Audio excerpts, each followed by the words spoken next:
Hey there. Just doing my little daily thing. Just making sure you guys can hear me and post it on Twitter.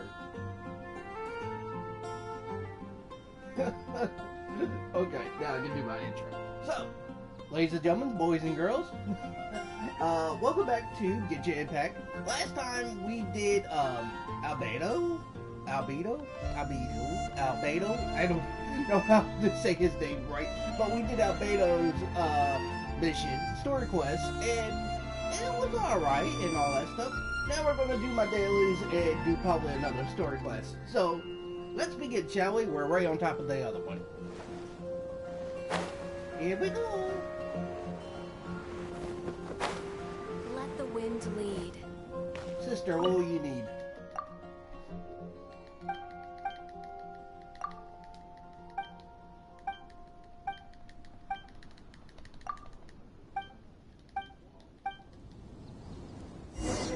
Folk songs here, all supplies. You need the mushrooms. I'll give it to you.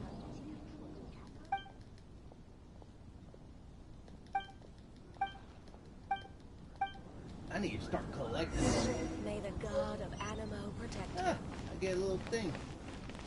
Okay, time for the next one. Is it Timmy? Timmy, do you need me to feed your ducks again?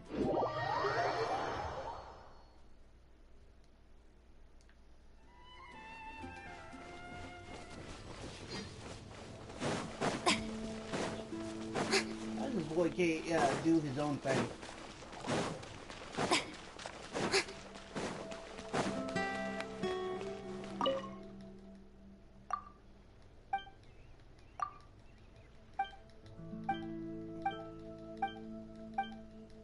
Yeah, Timmy, come on. I will feed the ducks.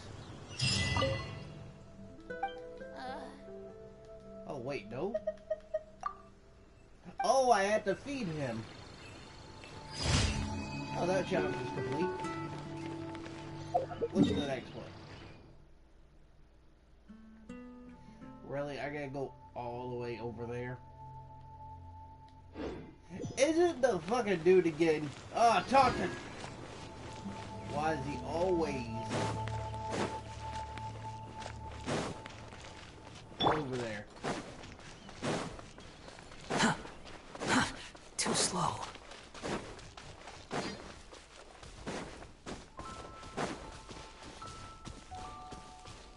Now it's raining.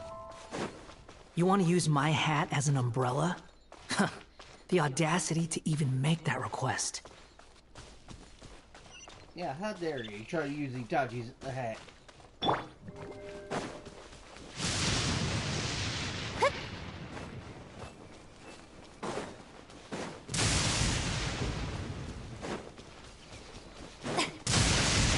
Oh, it's a thunderstorm. Well, I'm not going to get hit by lightning this time. Yeah, I know it. I'm dodging it.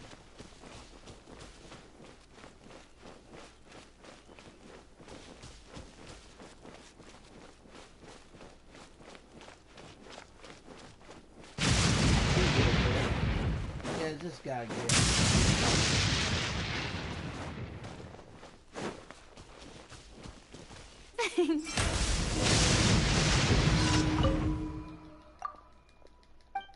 Alright.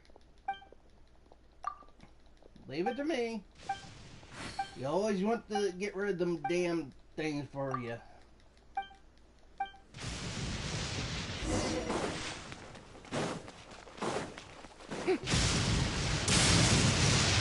Okay, I did wait.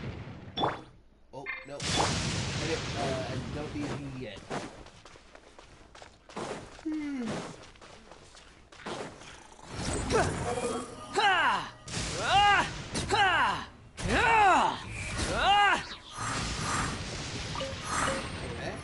Quit following me.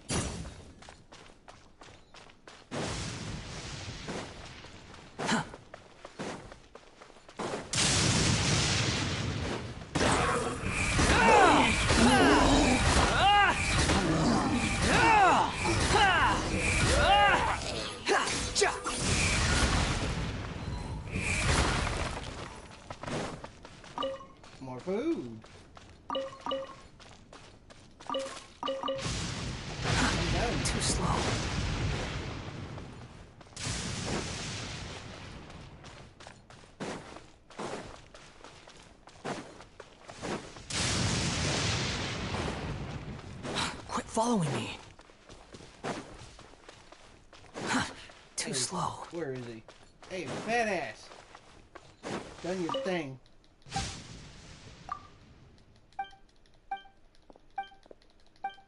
Give me the money. Thank you. Jesus Christ, how many times I did him before? And what? Navia. Yeah. I'm hitting the right thing, the map. Now I gotta go over there. Whose route is this?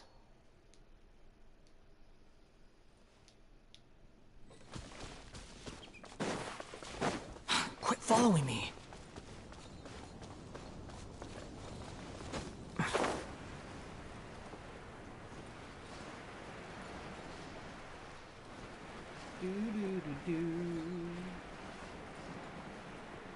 Come in hot.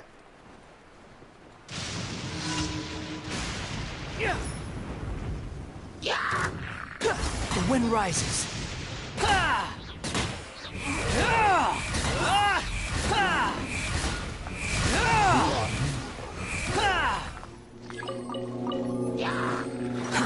Too slow. Unsightly insects. Squall and fury.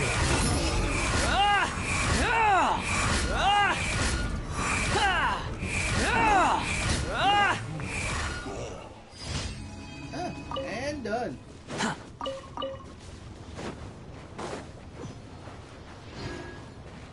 Anything? Pick a crab. Oh, there it is. Making sure I grabbed everything.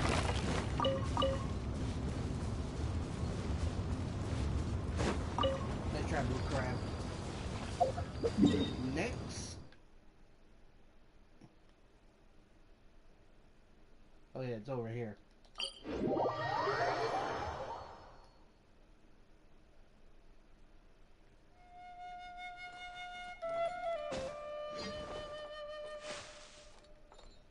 No. This way. Oh, it's right down here.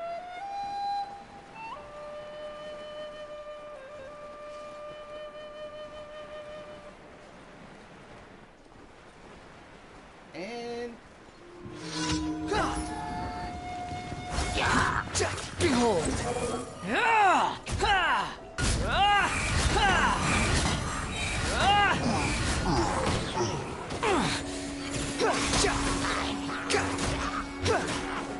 Cry louder.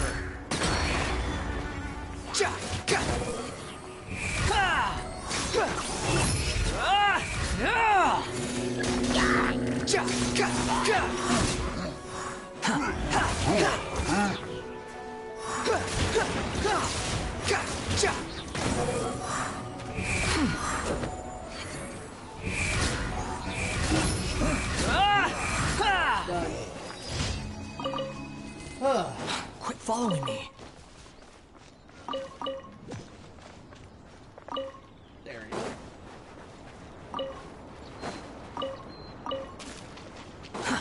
Too slow. Hey, gotta grab all these because you're gonna need them in the future. And done. Let's head back to Mondstadt.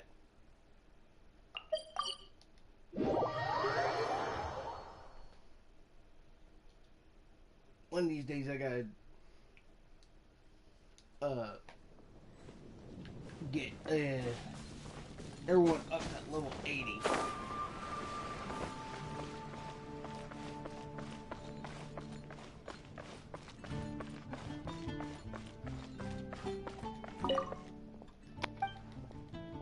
Oh, she didn't Thank even you say- for complete. Oh, there we go. It must have been a glitch. Add Astro. Claim all. Display all. Let's go.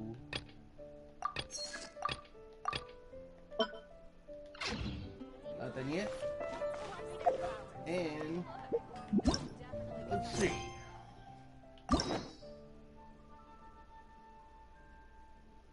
Hmm.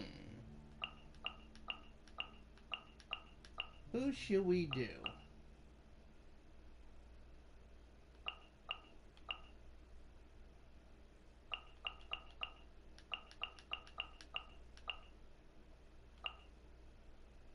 You know what? Let's do Dehya. Haven't done anything or see her for a good while. So let's do Dehya's story quest.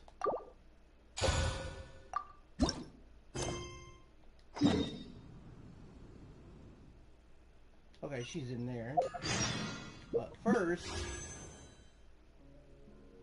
going to the shop.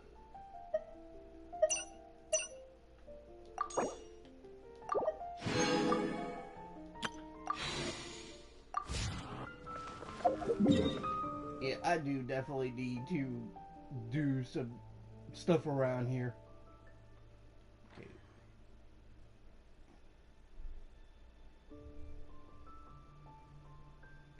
Let's do this one.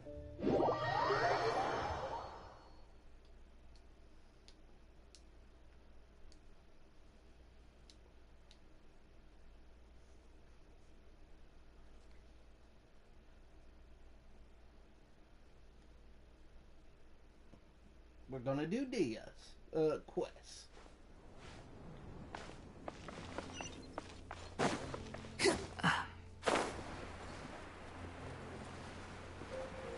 Oh, she's in the Grand Bazaar. Too slow.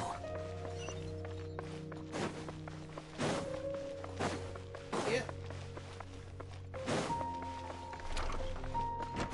Around here. Woohoo! Paimon's trying to remember. What else did we put on our shopping list? Oh, what a mouth-watering smell. Paimon would know the aroma of biryani anywhere. Let's go get some. That wasn't on our list, wasn't it? We can still add it to the list. You Well, just add if it stuff. isn't the Traveler and Paimon. Wasn't expecting to see you here. Hello there. Oh, it's been quite a while. I didn't use that. So you two are still hanging out together. Dehya, didn't you say last time that you were gonna head back to the desert? I said I was going to resign from being her bodyguard, not that our friendship was over. We're still the best of friends. The Holmayanis also still post jobs from time to time. Their pay is always generous, so me and the other mercs never pass them up. I told Dehya to just stay at our place when she took one of those jobs a few days ago. My parents were delighted. They even said that it always felt like we were missing someone whenever Dehya wasn't around. That sounds like something they would say, all right. They're always so welcoming. Anyway, the job is already taken care of, so I was gonna head back to the brigade as soon as I finished a little shopping.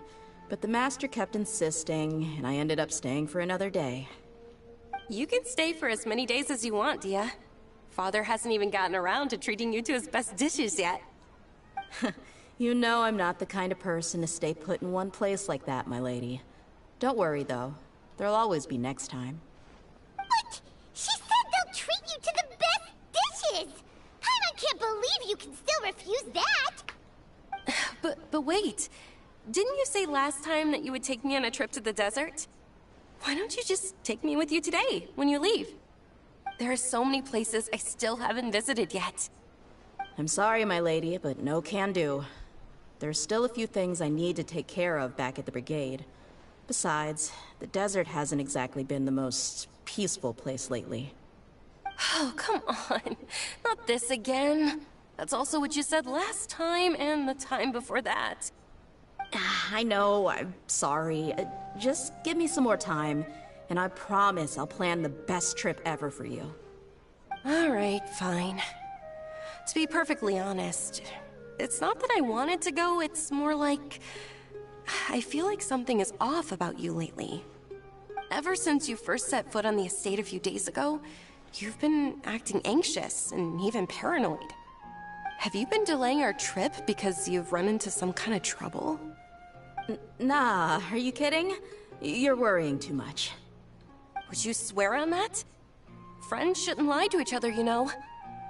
I wouldn't pry any further if you're willing to swear on what you just said. But if something really is bothering you, then just tell me. You know I'll help you however I can. Oh, looks like Junior's was onto something. You're too perceptive, my lady. Seems I can't hide anything from you. I just thought that nothing good could come out of telling you about the messy happenings of mercenaries. Knowing too much only leads to more trouble. Mercenary life is a dog-eat-dog world where Mora reigns supreme. Everything operates on a completely different set of rules. That doesn't change anything about what I just said, though. We're still friends, and I can only support you if I understand what's bothering you. My lady... You're not gonna stop until you drag it out of me, are ya? Alright, I'll share what I know. Yeah, come on. Let's go somewhere beans. else first. This isn't exactly the best place for a discussion. Come on, Dehya, you gotta spill the beans. Okay, let's talk here. Just try not to draw any extra attention. As you may already know, the Eremites have both a lot of mercenaries and a complex organizational structure. Many mercs are no different than me, just going around looking for jobs to earn some mora. My brigade is called the Blazing Beasts. We're not a large group, but every member is loyal and brave. However, not all Eremite brigades are like mine. Some are willing to cross all kinds of lines for the sake of mora. The most notorious is a faction known as Deshret's Relics. Deshret's Relics? Judging from the name, they must really look up to... King Deshret. Yep, you got it. I've heard that you've already crossed paths with Ain al-Akmar. They're one of the groups under the Relic's banner. Oh, you mean the group that tried to sell us the Divine Knowledge Capsule? Yeah, they weren't friendly at all. Deshret's Relics is composed of many smaller brigades like Ain al-Akmar. The Relic's headquarters issues orders to all brigades under his control.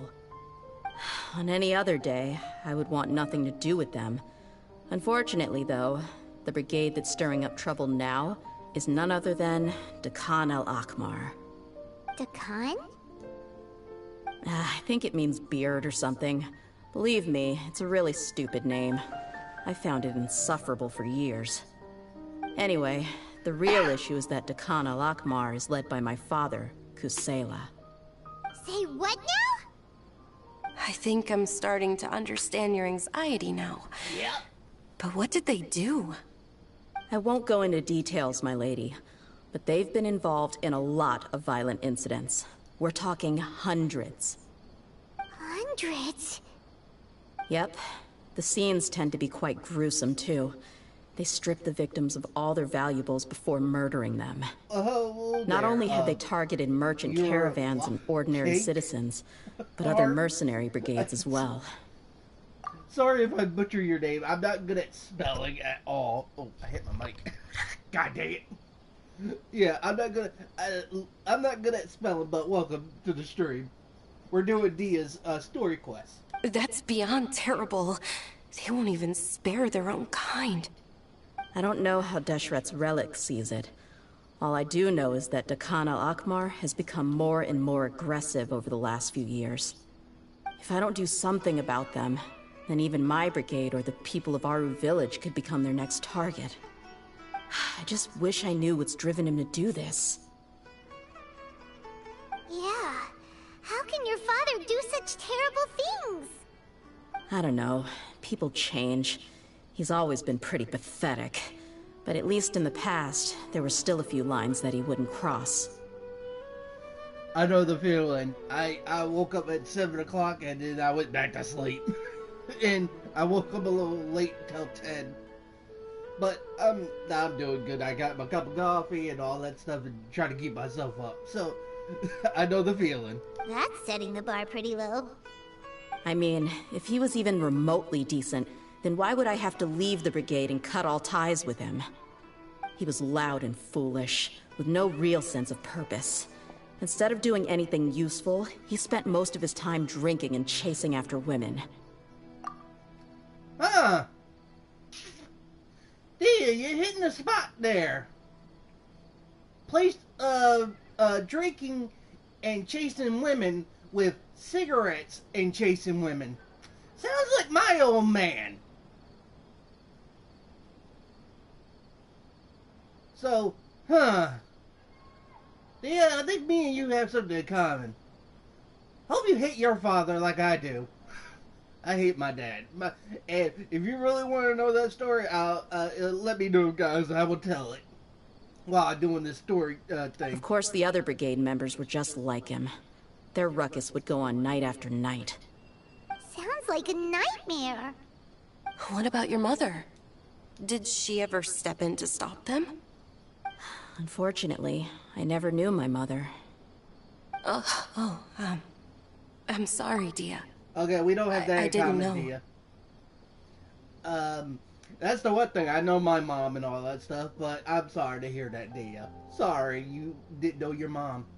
It's all right, my lady. That's pretty common in mercenary circles. Didn't I mention that my father was chasing after women? I was the result of one of those encounters with some random person. He told me that he wasn't sure who my mother was. And in any case, she never came to see me. He'd say, "You'll be fine as long as you remember to stick with Dad." But even then, he left most of the parenting to the brigade. The one thing I do remember is that he used to tell me stories. But the problem was that he had terrible taste.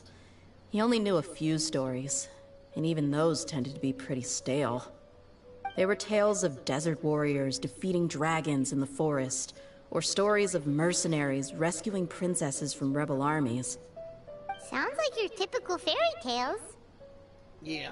More or less, yeah. They were interesting maybe the first or second time around, but after about 20 repeats, they started to get a little dull.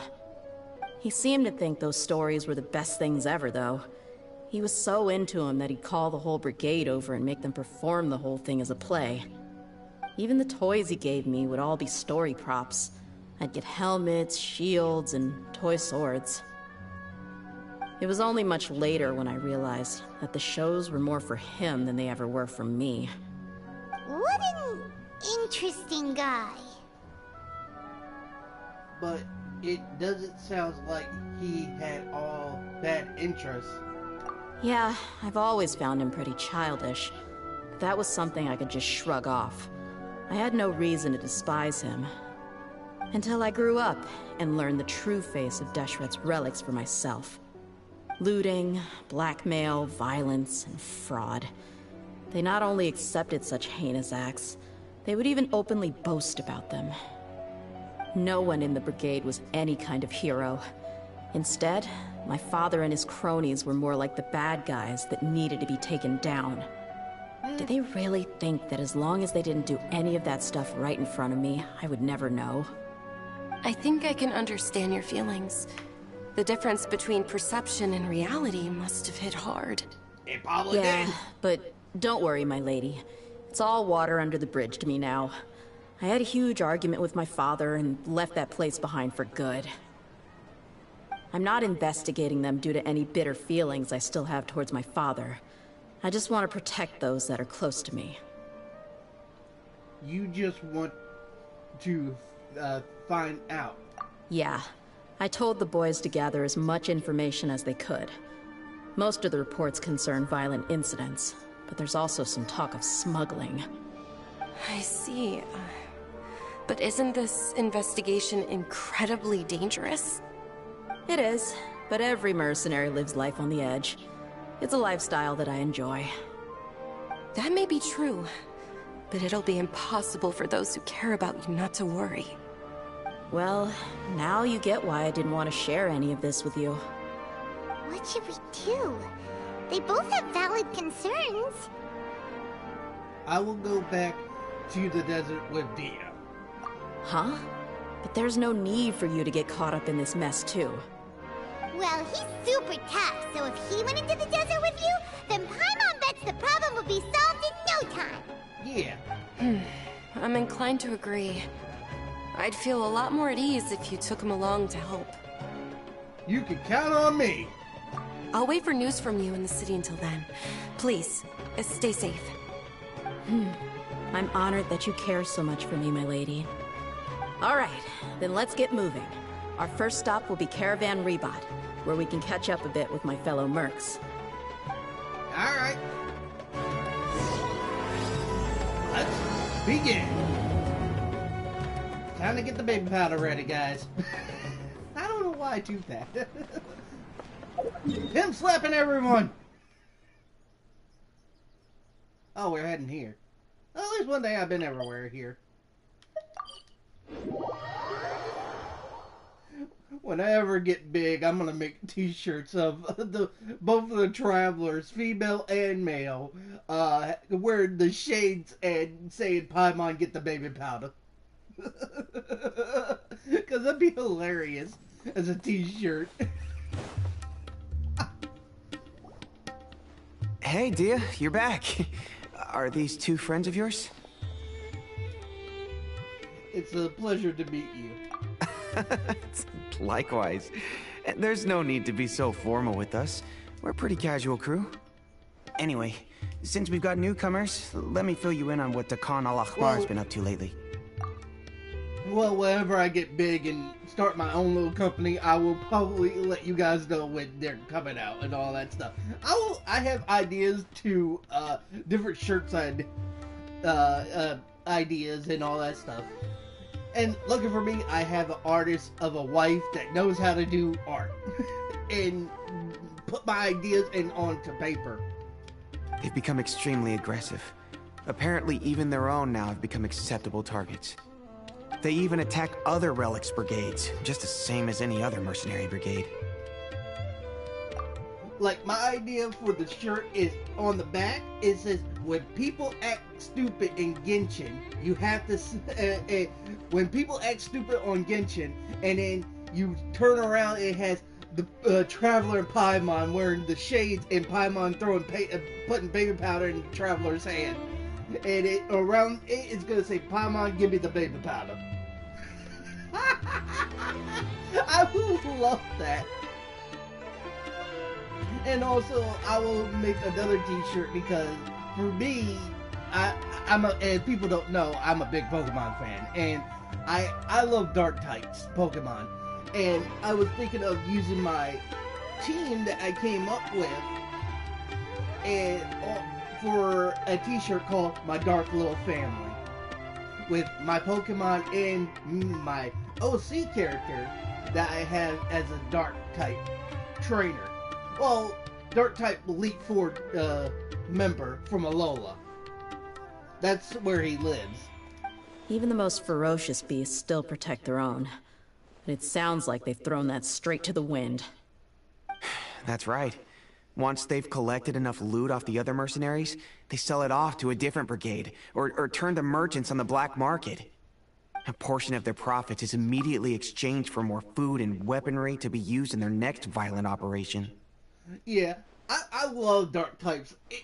Well, when I found out that the Japanese version of dark type is evil, I'm like, nope, they're not evil. They just misjudge, like most people. And that's why I said I love dark types, Pokemon. And my favorite dark type, like, mythical Pokemon is Darkrai. Darkrai is my favorite. I call him Alucard. He only likes to walk in the moonlit nights. Wait, does that mean the moon one is freaking the police woman? Or...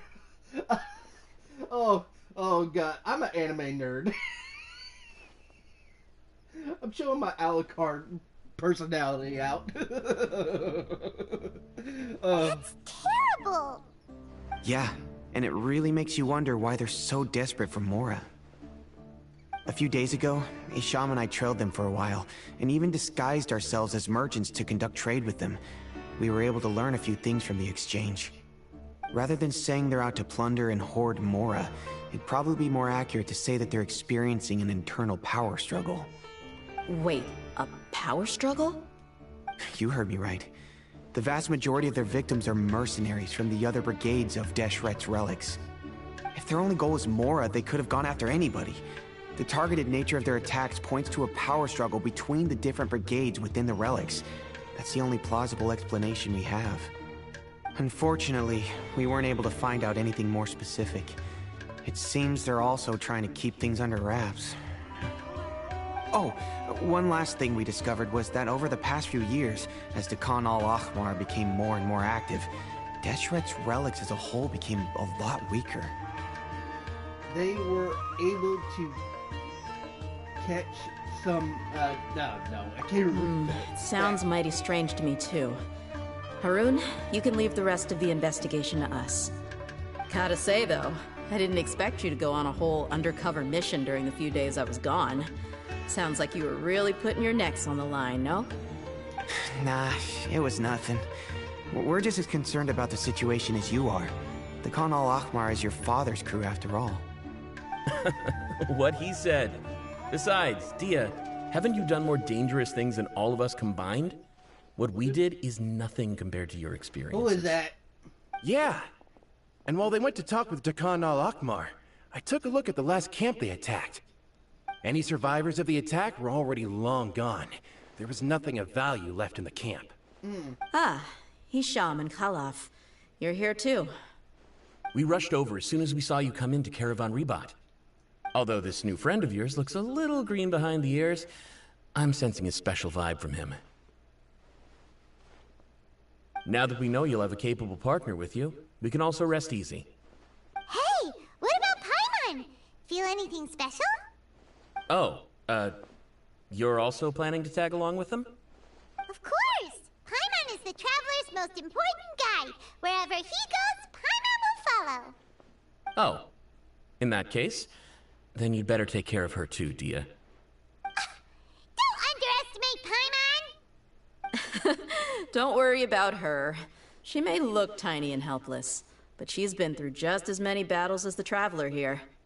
Even if she had only survived on sheer luck, then that alone would still make her quite formidable. I had no idea. I guess I shouldn't judge by appearances. Yep. Oh, one other thing, Dehya. When you're free, why don't you update the deputy about your upcoming schedule? We held another recruitment event a few days ago, but everyone only came to see the Flame Main. You weren't around at the time, so people were pretty disappointed to only find our crew of rough, unkempt guys. The deputy put a lot of effort into the event, but it was basically for nothing. Only a few people chose to stay, and that really got to him. Sorry to hear that. I'll be sure to bring him some great liquor next time. I left in a hurry, and I couldn't make it back in time for the event. Gotta admit, I can understand their disappointment, though. You're our brigade's main selling point, after all. Now, if only the deputy could figure out a way to bring a few more smoking hot members into our ranks. Keep dreaming. Remember the last time I invited a couple gals into the brigade? You all just froze up with your mouths gaping like a bunch of scarecrows. The awkward silence and weird expressions left quite the impression on them. They were originally interested in joining us, but after that, they both told me they were too uncomfortable to stick around. Hey, didn't we agree to never bring that up again? Well, they brought it up. Wait, are you serious? Why have I never heard about this? I don't think you were part of the brigade yet. Are you kidding me? I missed a once-in-a-lifetime moment like that and you weren't even gonna tell me? All right. We can tell you about it later. Now's not the time. Hey, don't you try to change the subject. You and Hisham get your butts over here and tell me everything right now. Oh, Lord. Are they always like this? More or less. There aren't many rules or graces when it comes to mercenaries. We're used to just speaking our minds. If someone starts getting under your skin, you just yell right back at them. And if that doesn't put an end to it, then you just challenge them to a fight. But we also don't tend to take many things too seriously. Being direct and getting it all out of your system as soon as things come up is better than keeping everything bottled up, never talking about it. Dehya, I think your people are chasing one of the people. I'll let you, you said let them handle it, but they're Scooby-Dooing everywhere. They're going back and forth like Scooby-Doo, like the old Scooby-Doo. Like you see them go through another door and they go the other way and keep on going. What the heck? That's also why I never spare their feelings when I talk to them. If I want to laugh, I'll laugh. If I'm angry, then I'll unload on them. It's hard to stop once you get used to it. Though, I can never do that when I'm with the Homiyanis. Hey, knuckleheads! Can you at least tell me the rest of the intel before you go back to your bickering? Yeah, you hear her, Holloff? Told you we gotta focus on the investigation first. Yeah.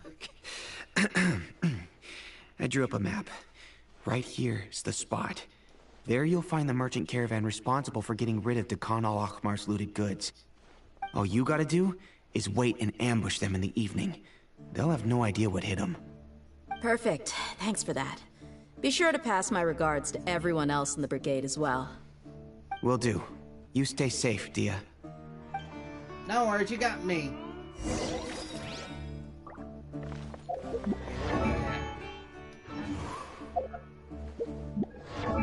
God sakes, come on. Hit the map. Oh, they're over here. Oh, they're over here. All right.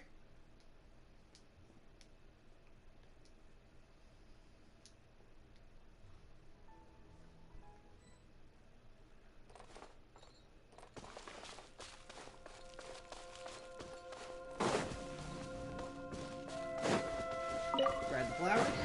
Quick, follow me. Wait for the ambush. This should be the place. Let's find a spot to hide and bide our time.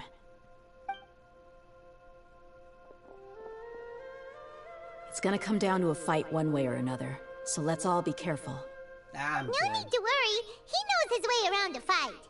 Yeah. I'm not worried about that.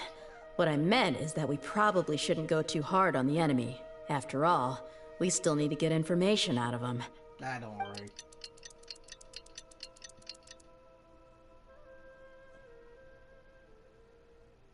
Oh, it's nighttime. Ah, here they come. You ready? Let's not give them a chance to react and end this quickly. Yeah, let's go.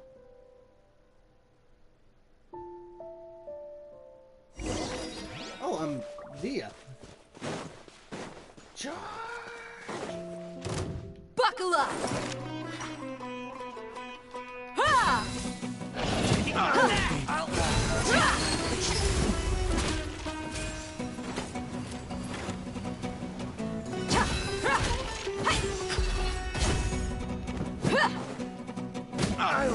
There you go.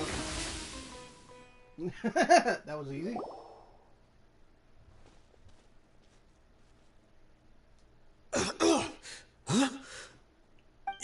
You're the Flame Mane.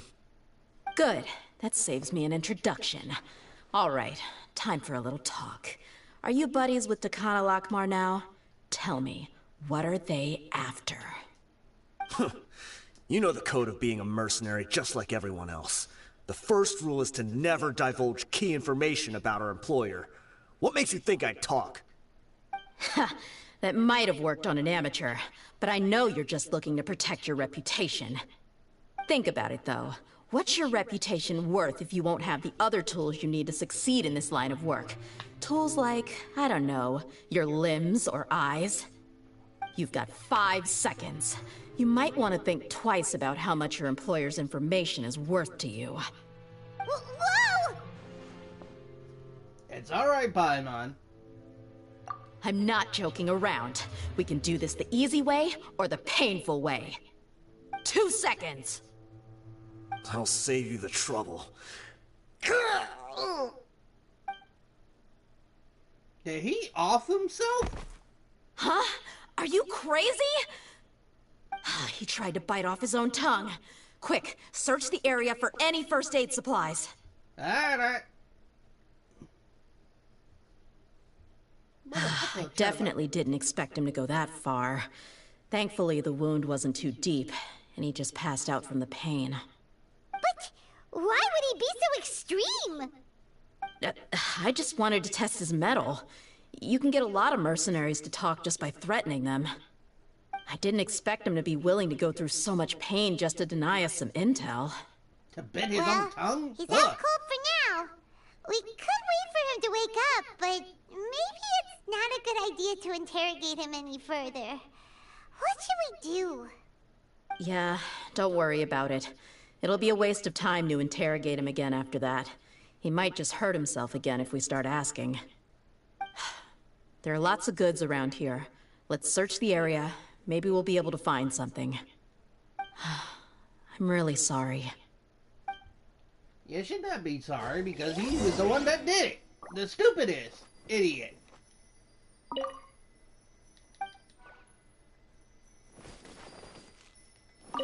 Look through this. There we go. We found a piece of paper with a bunch of names on it. Maybe it's a record of something. Let me take a look. If this really is a merchant caravan, they should have a record of their transactions. Yep. I see an entry for Dakana Lakmar right here. Kusela, Idrisi, Bashar, and Takriti.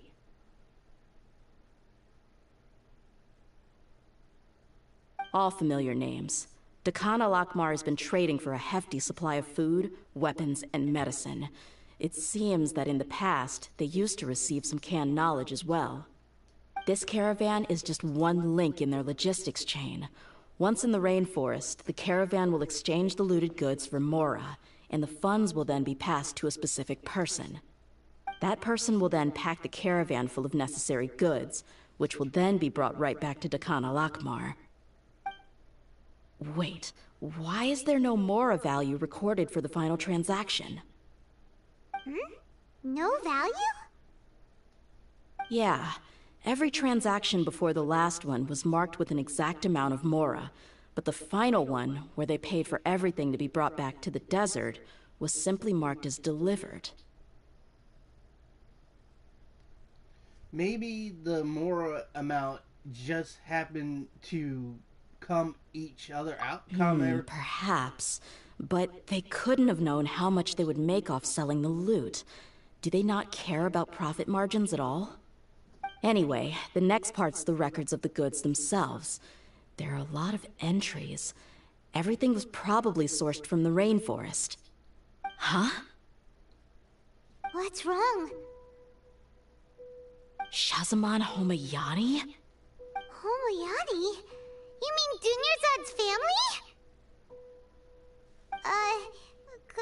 Could it just be another family with the same last name? I'd be surprised to find someone with the exact same first and last name. Shahzaman Homayani is Dunyarzad's father, and the head of the Homayani family. Just what the heck is going on here?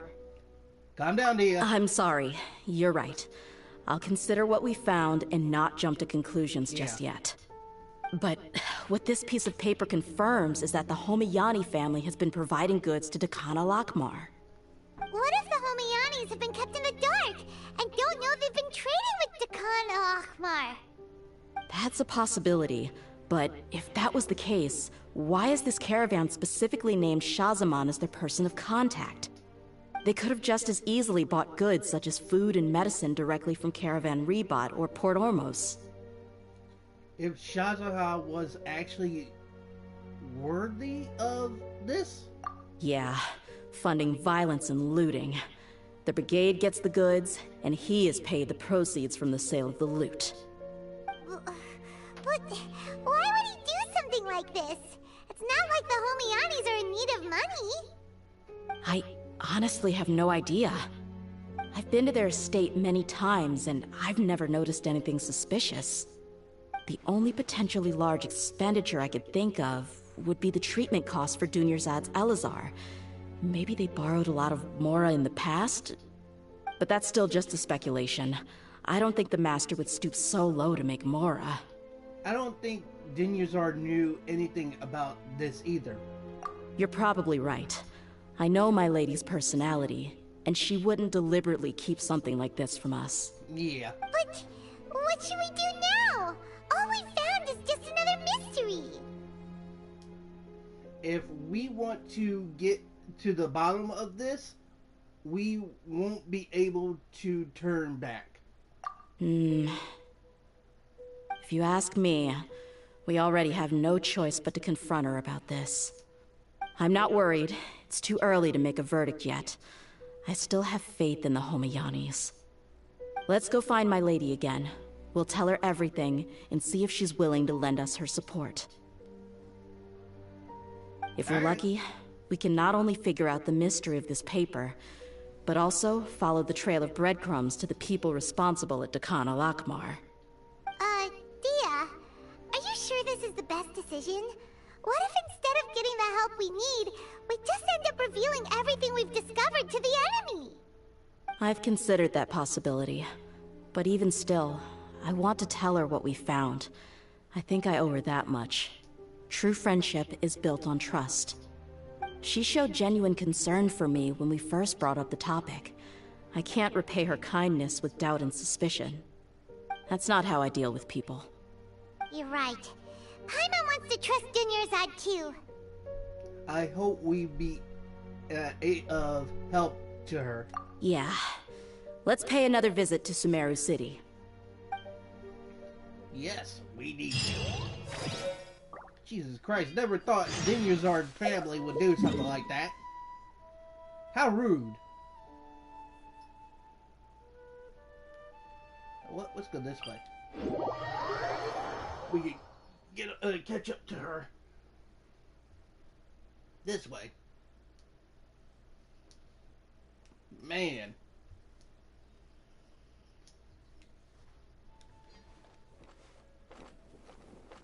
Run, Verena, run!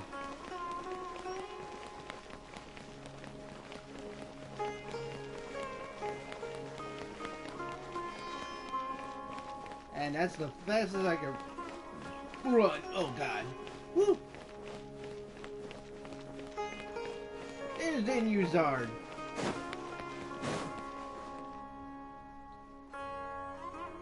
We're back, my lady. Oh, you're back a lot sooner than I expected. You mustn't have run into any trouble then. Well, how did it go? What did you come up with? Actually, we're still investigating. It's just that we've discovered something strange. I see. The clues you found have led you back here, in the city? Something like that. Yeah. Yeah. You all look a little dispirited. Whatever you found must not have been very encouraging after all. Why don't you discuss it with me? Maybe I'll be able to say something to cheer you up? It's okay, my lady. It's not so much about me being upset with my father or anything like that. How should I put this? So something is wrong. Even the Traveler and Paimon have been uncharacteristically quiet. On any other day, Paimon would have already waved to me with a smile and shouted, "Dunyarzad, we're back!" So tell me, what happened? Well? My lady, please prepare yourself for what we're going to tell you next. It concerns the Master. The Master? You mean my father? Yeah. Okay, I understand. Don't worry about me. I'll listen as attentively as I can. Oh, Lord.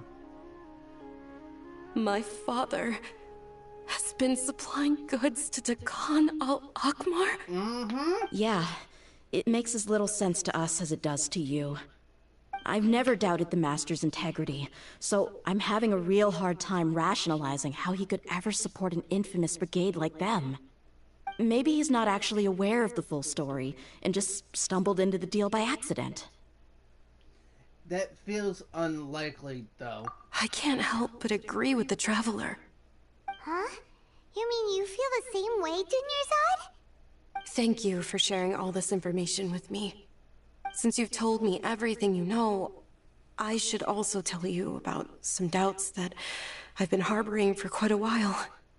In the past, I thought that my father hired a bodyguard for me so that I wouldn't run away and get lost. However, there are plenty of capable mercenaries in the Corps of 30. Why did my father go out of his way to hire Dehya? About that. Well, the Homiyanis really needed bodyguards, so they reached out to the Blazing Beasts. Later, the Master told me that I was one of the best mercenaries he'd ever seen, and that I should stick around to become one of his bodyguards. He offered me a pile of Mora, so I just signed on. Well, but that didn't really answer my question. Just think about it. Why did my father specifically reach out to the Blazing Beasts? Maybe the Corps of 30 just didn't have anyone available, or maybe someone recommended us. I've never given it too much thought. I think I get what you're saying. You'd think none of this was a coincidence. Precisely. At first glance, nothing seems strange or out of place. But there are many parts of the story that don't actually make any sense. I'm thinking I know now. Her father hired Dehya for a reason, because he knew that who he's working with and doing all that stuff knows he does bad things, and the only one person can probably take him down and reason with him is his own daughter, Dehya. So he probably hired Dehya to be like, okay, I want you to be a bodyguard and all that stuff. I will pay you a lot and all that to protect his daughter, but he probably didn't know at the time, or didn't tell Dehya that, hey, I'm working with your father, I'm going to need you to deal with him if something bad happens. That's what my theory is going to be for that. If my father had always been in contact with the Khan al-Akmar, then it would make sense for him to bring Dehya into our house. You mean the goal all along was to get Dehya to be your bodyguard? No, that's too much of a stretch. I cut all ties with my father a long time ago. He has no control over my life anymore. But that still doesn't rule out the possibility that your father has still been trying to influence your life without you knowing. Uh-oh. So, the Master was not likely an innocent victim in all of this? That's what things are looking like at this point. Sorry we put all this on you so suddenly, Dunyarzad. It's okay, Paimon. I should actually be thanking you. Regardless of his reasons, if my father has truly been funding a violent group of mercenaries, then it's my duty to bring him back to reason. But is that really the right thing to do? My father has committed many atrocities and deserves all the punishment that he has coming to him. I have zero sympathy for him. You may call me an ungrateful child, but my feelings will remain the same. However, the Homayani family has treated me with nothing but generosity and kindness. If we decide to investigate this further, we could end up implicating the entire Homayani family. I would be biting the hand that's fed me over all these years. Dehya. It's alright, Dehya. If anyone were to ask, you could always just say that I'm the one who instructed you to get to the bottom of this. You don't have to do that, my lady. I'm not conflicted because I'm afraid of taking responsibility. Besides, you're the one we should all be worried about right now. Yeah. Hey! It's still too early to give up hope!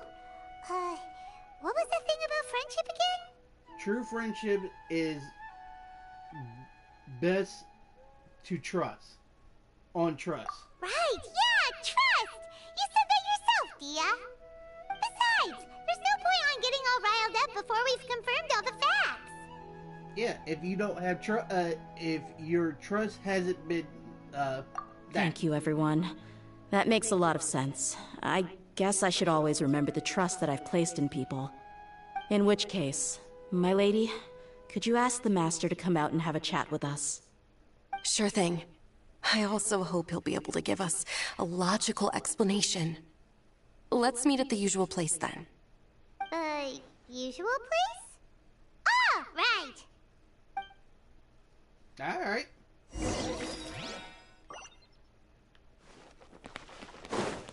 Going down to the Grand Bazaar. Oh no, around here.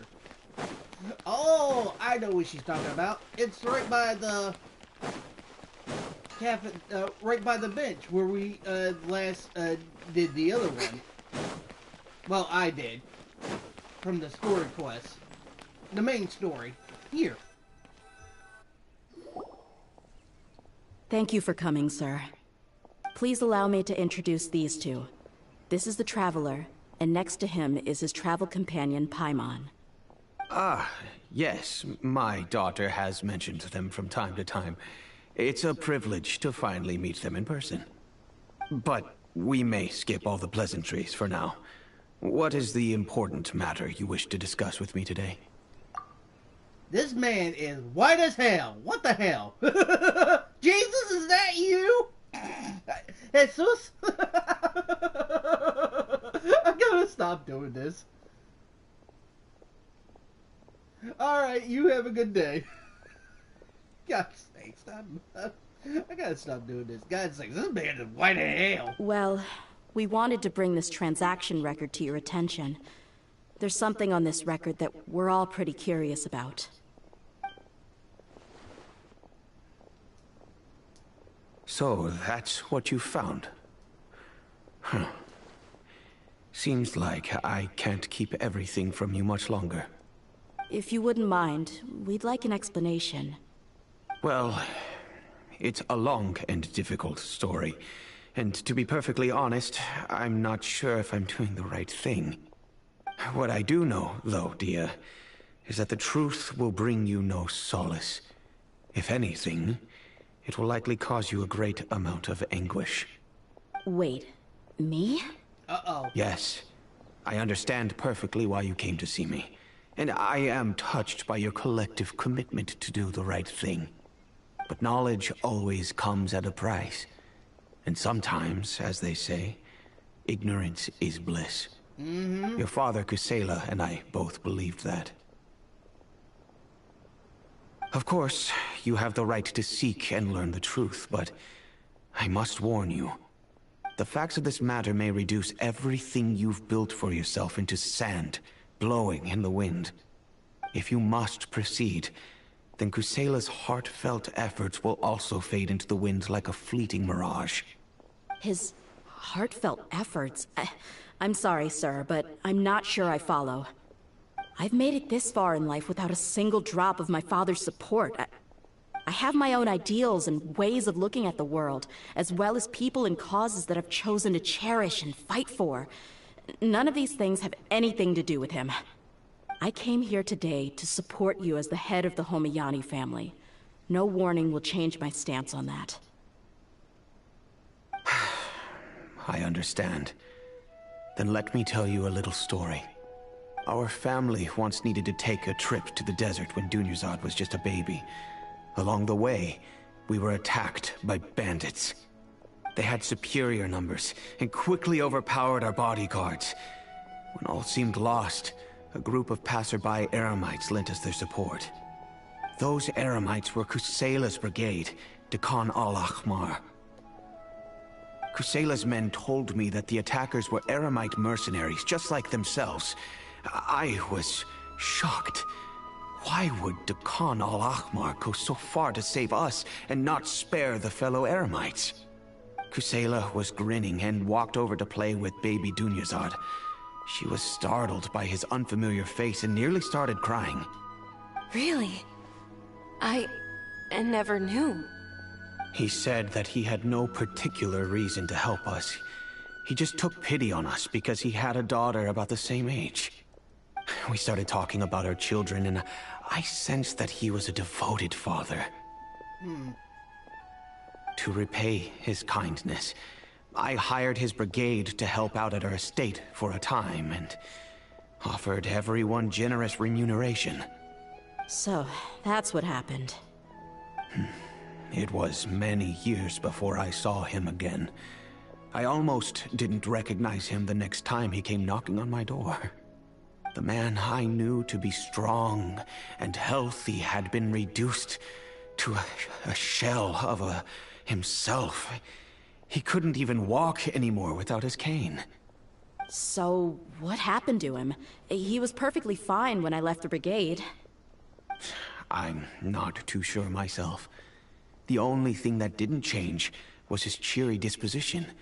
He said there was absolutely nothing to worry about, and that he had gotten into a fight. That was all. He then suddenly asked me if Dunyarzad, now that she had grown, would need a bodyguard of her own. At the time, Dunyarzad was going through a particularly severe bout of her Elazar. There was no need for her to have a bodyguard when she could barely leave the house. But he kept coming back to the topic. Come on, it never hurts to be safe. How do you know a bodyguard won't come in handy one day? I was completely lost at first, until he recommended the Blazing Beasts, and in particular, a mercenary named Dehya. So he was the one who recommended Dehya to you. Indeed. He didn't say it out loud, but it was clear that he saw Deshret's relics as an evil group who would eventually corrupt every member in their ranks. He was already beyond redemption, but he hoped that he would be able to detach his daughter from the vicious world of mercenary life. If Dehya could stay in my house and keep working as a bodyguard, then gradually her affinity for the desert would decrease, and she'd be able to leave her previous life behind. And that's why you offered her such generous compensation? Yes, but not just because of that. From the moment that he asked me for that favor, I also began to see Dehya as my own daughter. Aww. And that's also why I tried to persuade you to stay when you asked for permission to leave. I was willing to spend however much it took. Kusela saved my daughter and me all those years ago in the desert. I could never refuse him entrusting his daughter to me. He was always like that, acting like he's oh so smart and self-righteous. Kusela said that he'd reimburse me for a portion of Dehya's fees. I refused to take any Mora from him, but he'd always sent me funds anyway. Eventually, I just accepted them as a token of his gratitude. And that went on for a while until I received another letter from him a few years ago. The letter contained a request to help him buy food, weapons, medicine, and even explosive materials. Wait, isn't that around the time that Dakan al-Ahmar started becoming more aggressive? That's right. When I started to hear some nasty rumors, I became wary. I wanted to meet him face to face to discuss things. But by then, he was no longer receptive to my requests to talk. If I had to guess, it's probably because he doesn't want to put Dehya at risk. But by the same token, he should have also stopped asking you for as much. That thought occurred to me as well. I figured that he probably came to me for help because he had nobody else to turn to. After some deliberation, I decided to send him some food and medicine. I turned down all his requests for explosives and weaponry. I am aware that even such a reduced gesture of support could lead to others coming to harm, but I could not simply reject his plea for help. In the end, it probably was the wrong decision.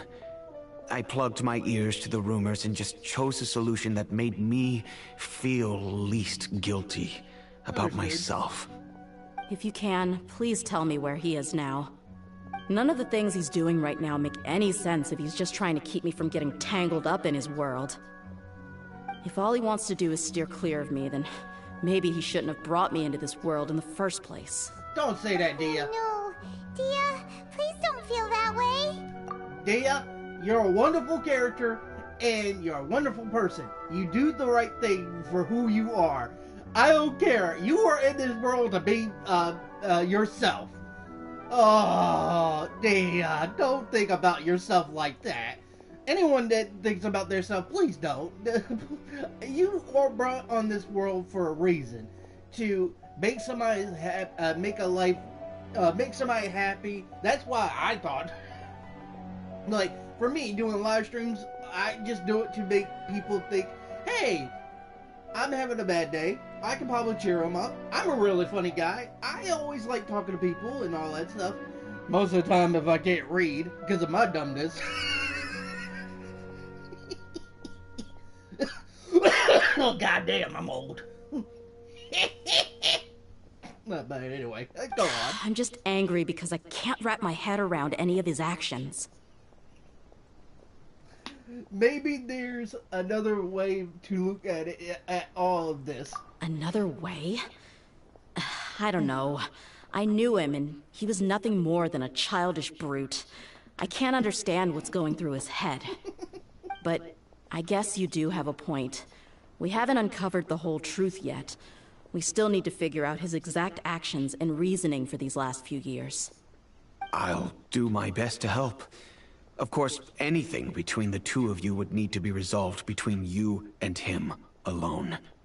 I don't know Kusela's exact whereabouts. Outside of supplying his brigade with some goods, I tried my best to avoid getting involved any further with him. However, there's a man on the list named Jawed. He used to be a mercenary in the desert and is now a member of the Corps of 30. He's responsible for supplying weapons and liaising with the Dekhan al-Akhmar's merchant caravan. I think he should know Kusela's whereabouts. I've heard that he likes to have a few drinks alone and enjoy the cool wind at night outside the tavern. Maybe you'll be able to find him there. Understood. Thank you, sir. Then I guess this is bye for now, unless... I'll stay and be with my father here. To be honest, I'm still a little dazed and haven't finished processing everything quite yet. My father has indeed done something wrong, but if I think about it, I'm also not sure if there was a right way to handle this problem. I feel like our only course of action is to turn everything we know over to the Corps of 30 and let them render judgment. Yes. I am prepared to accept whatever verdict they choose. It's time to face my mistakes. Yes.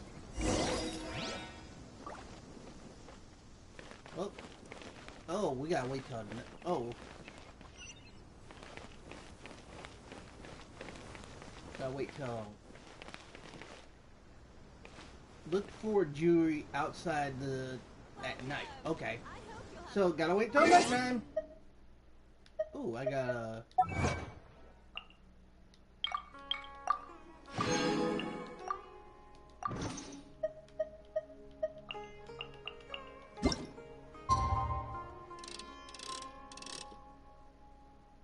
This is nighttime.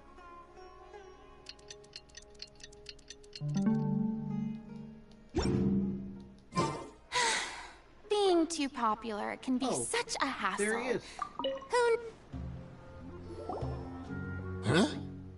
Who are you guys? I know what you've been up to. Smuggling weapons to violent brigades in the desert while working for the Corps? Pretty bold, if you ask me. Shh. Keep your voice down. How do you know all that? Come with me. We should take this elsewhere. I'll be happy to talk things over once we're somewhere private.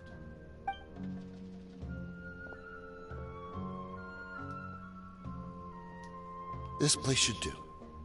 Alright, back to my question. How did you all know about me? Don't worry about that for now. You know what kind of punishment you'll face once we report you to the Corps, I assume. Wait, there's no need to jump the gun. Let's talk this out. What are your terms?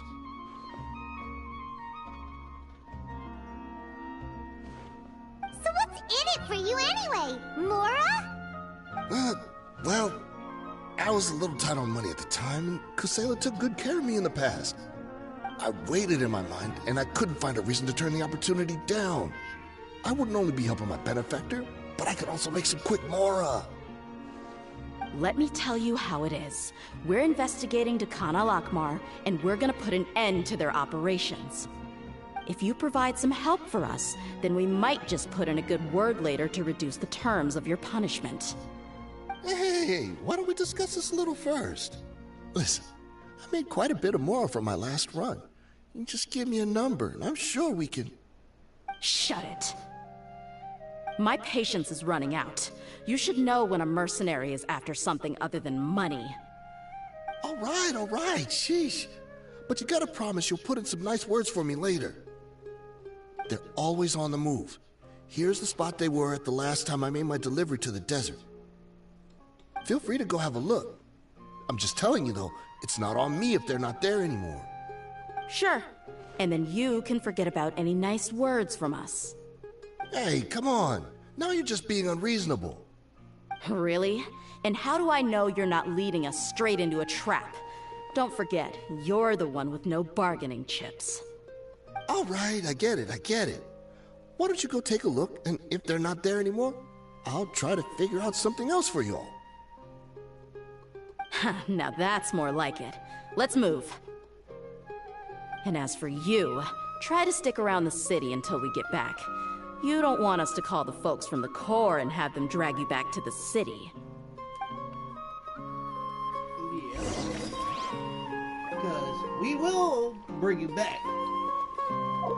Time to go.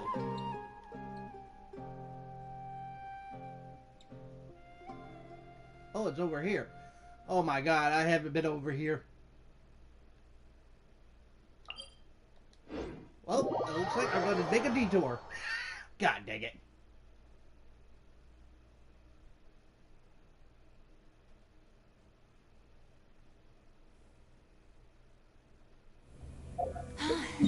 What? Hang on, let me do this. A wild and desolate sight. Allow me to grant you the blessing of water. I can follow this, Sealy.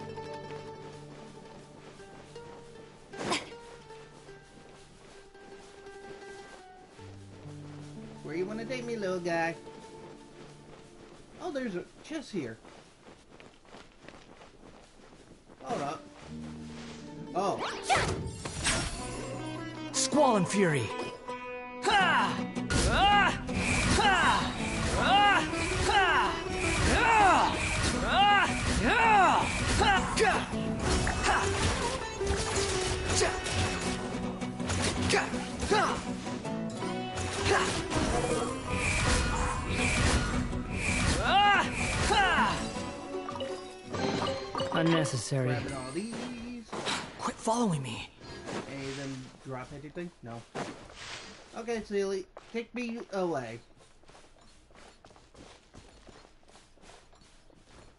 Huh.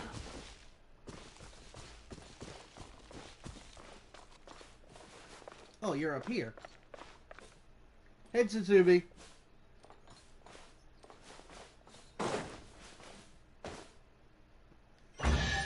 Are you going to talk about the bird? Is the word? Bird, You even want this? Bird is the word. God's sakes. Too slow. The bird is the word. Quit I know following that me. Peter Griffin reference anywhere, dude. My good sir. I need to... Too slow. Oh, Lord. Come on. I'm just trying to get to a destination.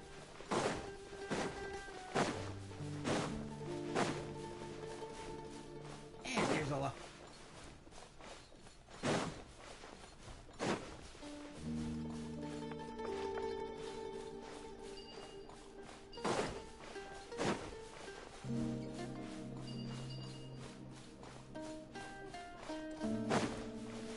Oh, there it is.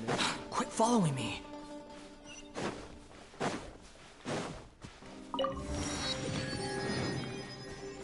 Oh, you gotta be kidding me. Them things are out here?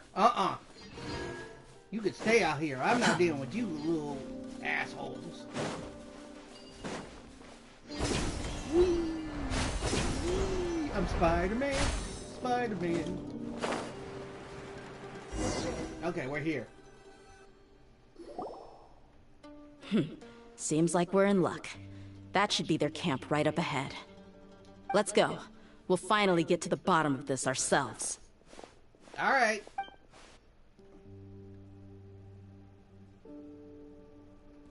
I'm here to see Kusela. Tell him to get out here. Hold on, hang on, before we do that, let me see what Dehya does. Hey. Okay, that's her weapon. Okay. She's a 3-star. Oh, okay, she got 3 constellations. 4, oh, 7. Ooh. Okay. Dehya, why are you here? Where do you think you're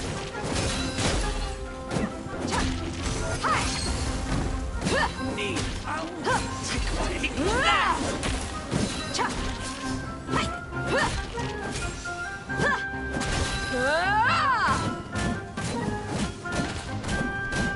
Take that! Buckle up!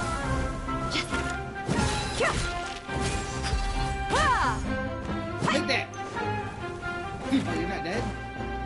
Haven't you all done enough? Oh, so are you also here to stop us? Stay out of this. It's got nothing to do with you.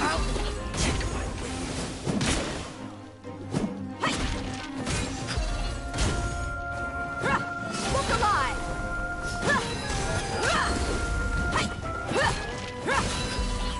Get him, Dehya!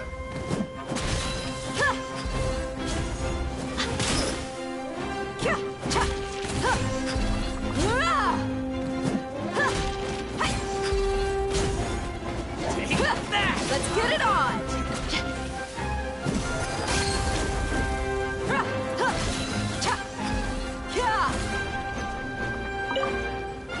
I'm grabbing me.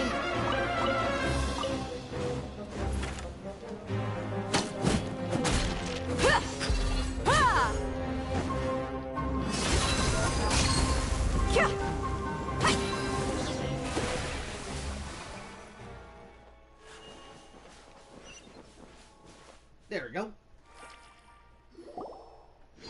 Oh, she's so strong. Enough fighting. We all know each other, and I don't want to take things too far. Just bring Kusela to me. There's no use hiding him anymore. Did you understand a single word I just said? Or do I need to bash your skull in some more? All right, everyone, let's all just calm down for a second. Dehya, the boss can't come out and see you anymore. He died a long time ago. What? Wait, what? Seems like you've been out of the loop for a while. Guess that's for the best, though. At least, that's what the old man wanted. When did he die? What happened to him?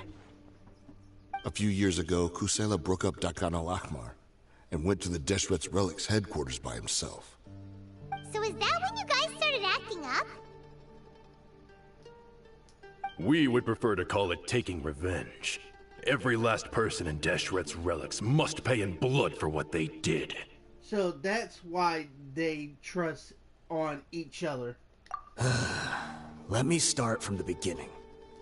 Dehya, do you know how the head of the Relics maintained order internally? Overwhelming strength and unquestionable authority? Those were a part of it, yes. But just those on their own weren't enough. They had another tool at their disposal. They called it a person's record. Regardless of whether they joined by their own will or were coerced, every person in Deshret's Relics was forced to leave a record of themselves at headquarters. Whether it be their deepest sin, some unforgivable act, or their most immoral exploit, the record served both as a symbol of loyalty and the perfect material for blackmail. So you mean... That's precisely it. Every one of us have a record. Me, Bashar, Tikriti, and all the boys who grew up with Dehya and ended up joining our ranks. But you, Dehya, you were never asked to provide a record, were you? I never even knew this was a requirement. You were probably the only person in all of Deshret's Relics who didn't know about it. Ever since you were born, Boss had been trying to shield you from this organization's sinister rules. Not only that, but he also banned all of us from committing any nefarious acts. He said he'd take care of the dues we had to pay regularly to headquarters. But in the end, he was just an ordinary person. What could he do? He was forced to go to headquarters again and again to account for missed dues and incomplete records. He'd come up with all kinds of excuses and get beaten up as a result. We all knew he was doing that for you. He wanted to get you out of this world, no matter what it took. And that's why he became a shell of himself and couldn't walk without a cane. Wait, but that doesn't make any sense. I didn't know about any of this, and I'd never seen him get injured or beaten. Because you were too young at the time. How would you ever tell between wounds from a beating and wounds from battle? When you left home after that final argument with him, he seemed to age by a decade overnight. Even his hair went gray. So, even the blazing beasts were... Yep. It was all his doing. Had he not arranged them to come to you, you probably would have been reduced to a pulp before you ever left the desert. A few years ago, Boss said he needed to make another trip to headquarters. He was already pretty weak then, and we all assumed he was going to get beaten again. I suggested that he hand the role of leadership over to me, but he said there was no longer any need, since the Khan al-Ahmar would soon be no more. His words made no sense to me, but that night, we heard that a massive fire tore through headquarters and razed everyone's records to ash. Everyone gained their freedom that night. Many members fled, not just from our ranks, but from the other brigades as well. But how could we leave with a clear conscience? All of us who knew exactly what had happened. The boss can't have just died for nothing. Those heartless jerks at headquarters took him from us. From that point on, the sole purpose of the Khan al-Ahmar became revenge. The big fire that Boss started was quite a blow to headquarters' strength. It's given us the opportunity to launch our attack. Even though we're outnumbered, we vowed to see our revenge through to the very end. But the desert region haven't been the only victim of your revenge. There were people from headquarters who changed their names and went into hiding. Some fled to other brigades, and others escaped to the rainforest. But we won't let any of them escape our wrath. They'll all pay for what they've done. We've suffered plenty of losses as well. To keep going, we need an enormous amount of supplies, from food and medicine to weaponry and explosives. All we can do is exchange our loot from Mora, and then use that to get supplies. We forged Boss's handwriting and sent out many letters to his former friends. Thankfully, many people were willing to come to our aid. We were also able to attract many mercenaries who shared our goal. We've endured unspeakable pain to win many impossible battles. Deshret's relics have become weaker and weaker, and now we finally have an opportunity to directly strike their headquarters. Paimon doesn't know what to say anymore. Responsible to the voice with more... I don't know what that says. This. We do know right from wrong, but we were sinners from the very beginning. We do not deserve the freedom that the boss won for us with his life. Boss always loved his old-fashioned hero stories. Those tales about sacrificing yourself to save the world. We used to always laugh at him for it. But in the end, he really went and lived those stories out himself. As for me, I never considered myself a hero. We're all the lowest of the low. We have no right to even imagine such an existence. But maybe those hero stories he liked foreshadowed everything that was to come. The spirit of the hero touched all those he had saved, and more people joined his cause. Maybe we were all just acting along with the play in the beginning. But as we acted the parts and recited the lines, we were drawn in. And now, we want to see the story through to the end. I'm sorry, Dehya. I know you always found us insufferable ever since you were young. Just think of this as a madman ranting. I'll go with you. Wait, what? Huh? Dehya? You wanna go with them? I grew up with these guys, and I know they're not bad people. It's just that some situations get so bad that it's difficult to tell good from evil. All I know is that Deshret's relics must be destroyed. Furthermore, I want to go see the place for myself. I want to know if my father is still there. I know you don't want to get involved in this, so there's no need for you to tag along. I can do this on my own. I'm on your side, Dehya. Yeah, Paimon feels like we'd only regret it if we don't see this through to the end. Yeah. Thank you. We'll be a lot stronger together with you. I bet Boss would lose his mind if he ever knew you'd join us at the very last moment like this. Considering all the losses and injuries we sustained, we can't afford to turn down someone as powerful as you. He can think whatever he wants. But the fact is, I owe him this much.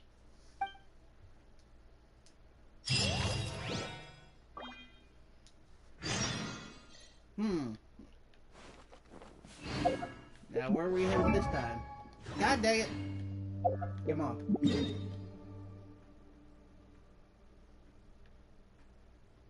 Wait, where did it went?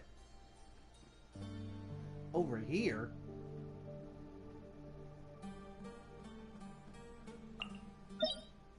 Let's just go over here.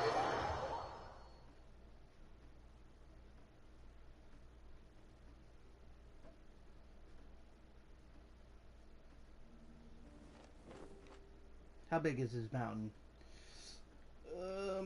Oh! I can climb! I don't need to climb.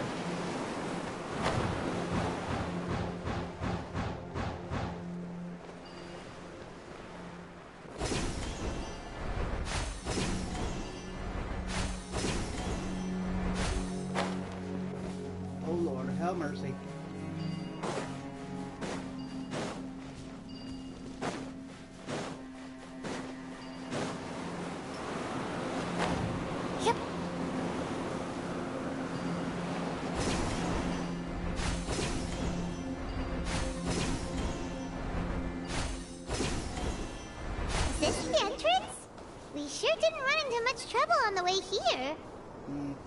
Should be.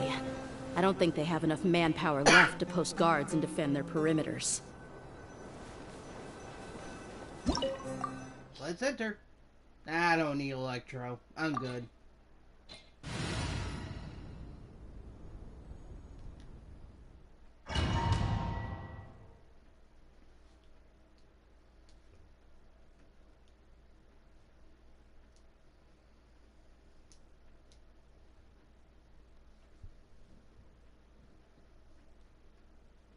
Besides, I got Wanderer, I got Farina, I got Bennett, and I got the Traveler.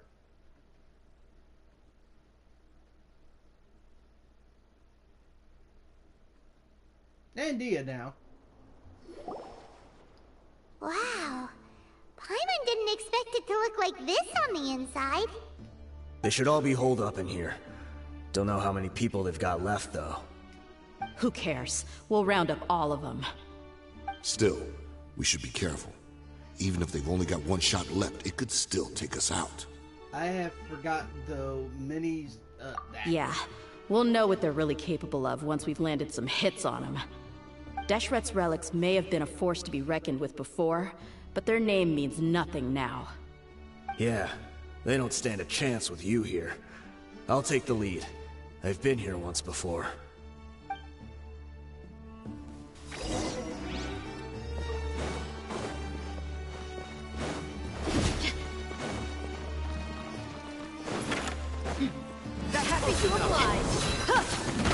You are not.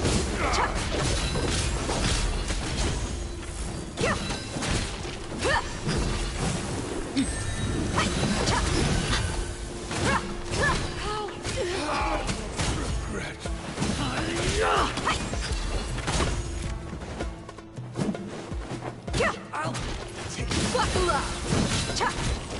I'll be back. New punching bag.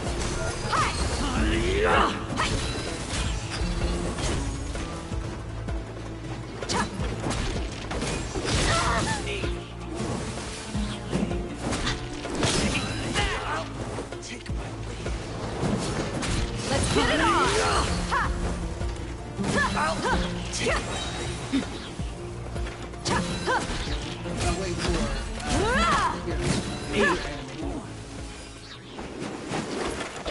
Oh. Come on! Gloves off!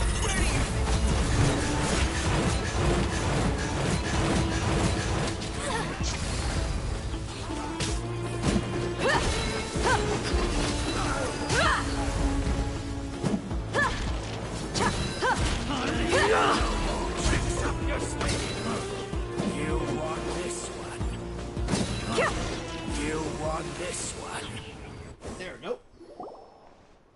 This way, follow me. We're almost there.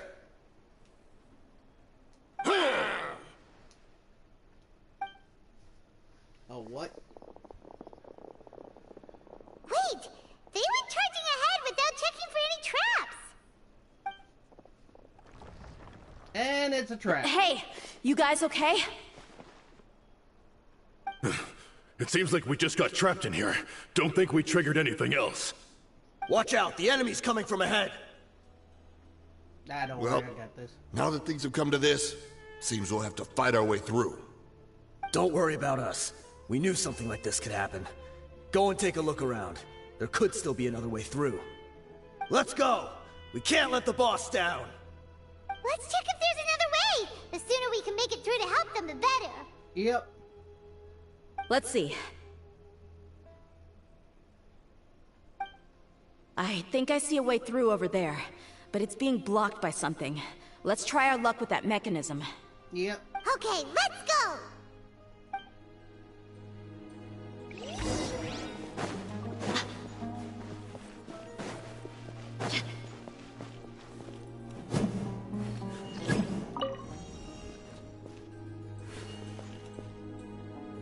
Down. Lower it.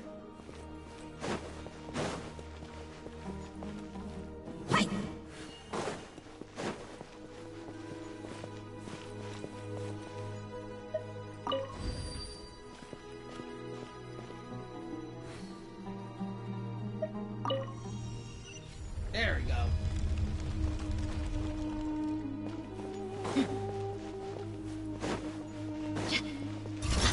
Buckle up! Chuck!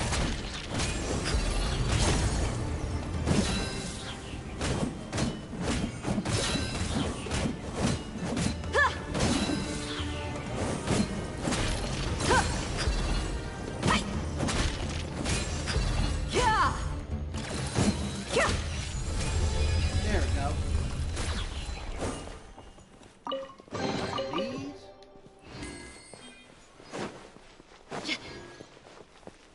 Another mechanism like the one before, but this one's being blocked off in the middle.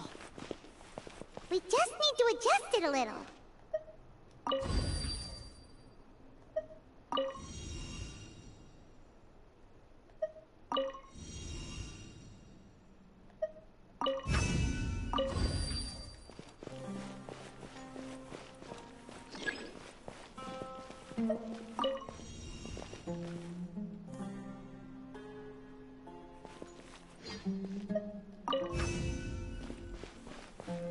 Hold on.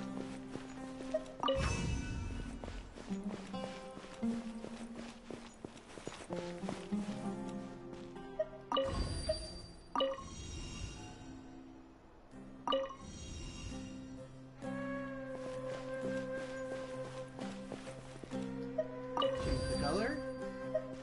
Raise it. Raise it up.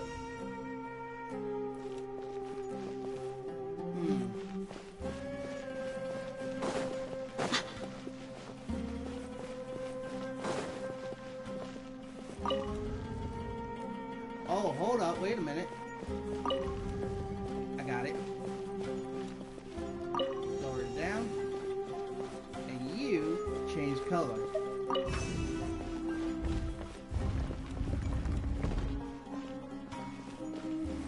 Oh, I gotta lower this down.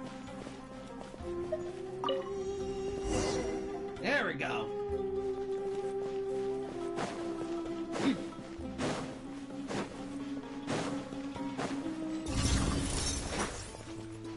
Let's get it on!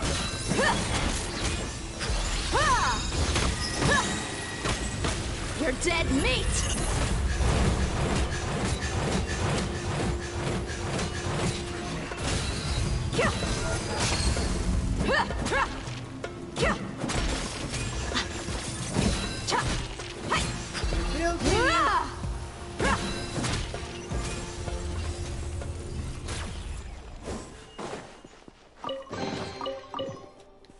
There we go.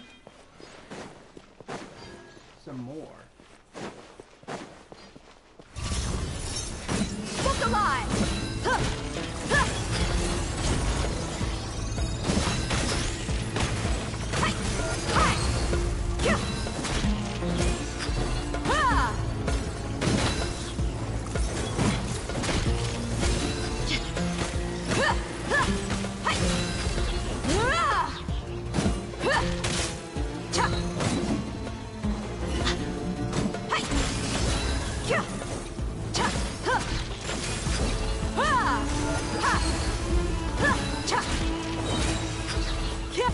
gloves off!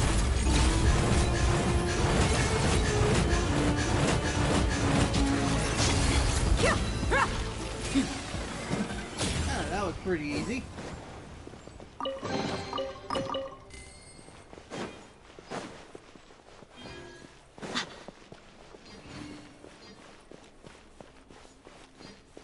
Okay, you need to change color.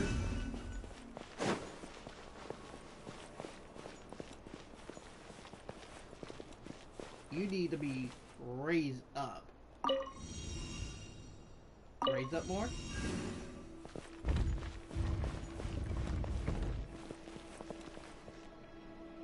Okay, that one's done.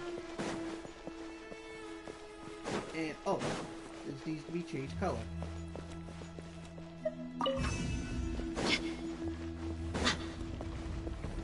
And you just need to change your color. Okay, this puzzle's a little easy for me.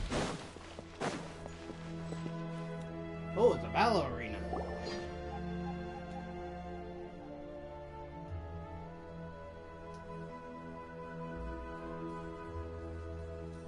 Oh, cutscene? I wasn't expecting anyone to make it through from the other side. But as a desert dweller, I suppose we should be used to our folks defying all expectations. Oh no, it's not a cutscene. Don't waste your breath. You have nowhere to run. Run? Had I wanted to run, I would have fled 1,000 times already. I witnessed the golden age of Deshret's relics. Even if I could leave this place behind, all that awaits me now are endless days of humiliation and ruin. Even now, my brothers and I still believe in one thing. The greatest should never live to remember their fall. So you want to go out in a blaze of glory? Let us draw our weapons! We will show them the true power King Deshret bestowed upon his followers. They are but two, while we hold within ourselves the entirety of the relic's glory. Are you sure about that? Wave one, charge! Eliminate them! That's going enough.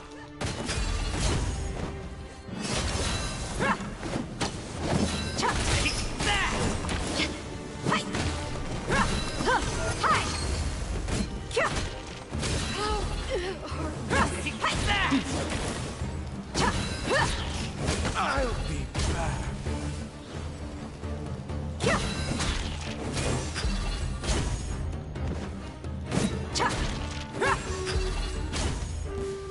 Don't think that you've won.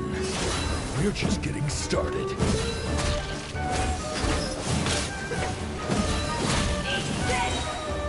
You're dead meat!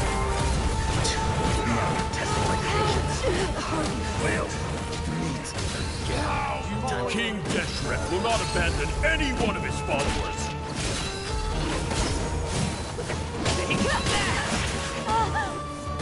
Buckle up! Never testing my patience.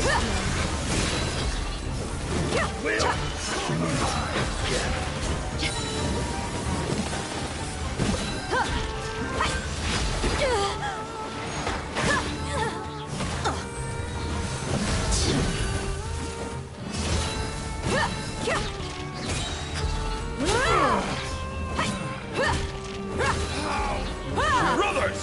With me, this is where we prove our faith. You all just want to die? None of us plan to leave this place alive! The golden slumber. Got him. The commander has finally fallen. But they're still coming at us! This place is like a gladiator's ring. They just keep coming no matter how many we beat! Yes, keep fighting! There's no need to fear, and no need to back down! This is our last stand! When the next wave comes, try to draw away their attacks. I'm going to see if I can take out that high platform. Alright.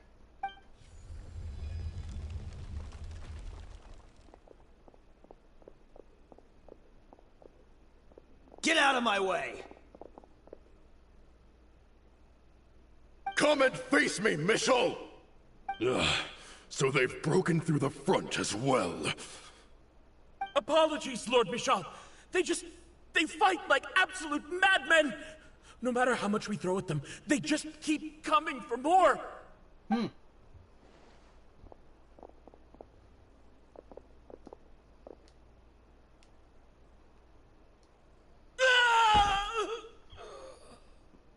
So, it would seem like this is the end. Time to pay for everything you've done, Michel. You think I would give you that opportunity? I will be buried in the sand, alongside all the rest of our fading glory.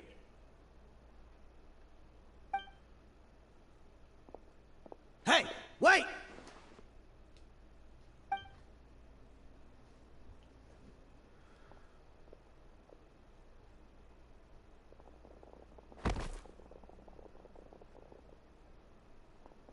Oh, Jesus.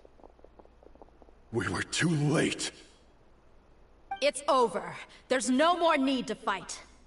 But if you're still going to cling on to your so-called mercenary's pride, then I'll give you all a good beating as well.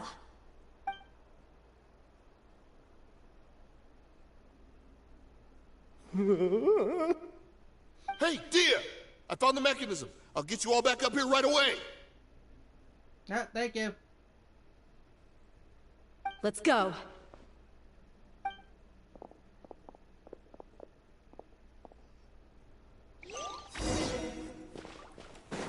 First, grab that chest.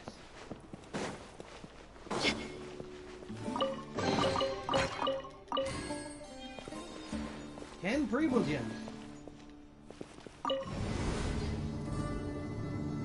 Ooh-wee mama. Who are you filthy rats? And why are you always pestering us? You call yourself a member of the infamous Deshret's relics, and you still can't even tell who's made it all the way to your headquarters? Who knows what intent a bunch of rats may have? We try to catch a couple, and you all just show up on the other side instead. How are we supposed to figure out what you're after? Hey, have you ever heard of a man by the name of Kusela? Why would I know? It's not like I'm in charge or anything. This is your last chance to talk. Hey, I said I don't know anything. I'm just an average member here. I'm telling the truth. If you're here to find someone, why don't you look through the records yourselves? Who can remember every name and face with so many people coming in and out every day? The irony.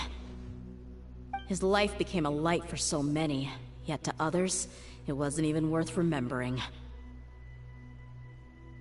Where's the records room? Answer me! It's right over there.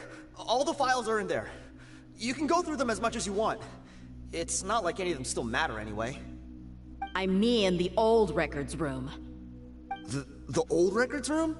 You mean, the one that got burned down? Kusela. Ah, yeah, I remember him now. The guy who could hardly walk. Watch your mouth. That's our boss you're talking about. He was definitely faking it. We all let our guard down as soon as we saw him come hobbling in. But in the short time it supposedly took him to take a dump, he'd already gotten away and started a fire in the records room. He couldn't have possibly outrun us if he wasn't a fraud. And after that, Deshret's relics fell into complete disarray. Stop wasting our time. Every one of us here is perfectly aware of what he had done. Tell me, where is the old records room? It's just over there. Go see it for yourself if it means that much to you. There's nothing left in there but ashes. No human could ever survive that kind of inferno. Bashar, Tikriti, let's go. We'll leave the others here to guard these guys. Spare them no mercy if they try anything.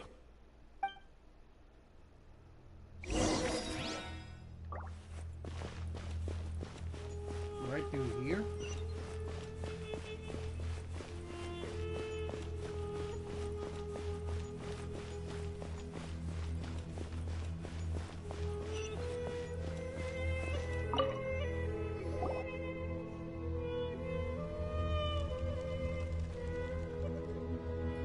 Wonder why he wanted to burn them. So, this was his final destination. How did he do it? Getting past all the guards with a limp and sneaking in here to start a fire? If he was nimble enough to do that, then he must have been able to get out of here after starting the fire, right? Dehya. I'm sorry. I know it's just wishful thinking. Let's look around. Maybe we can find something that's been left behind.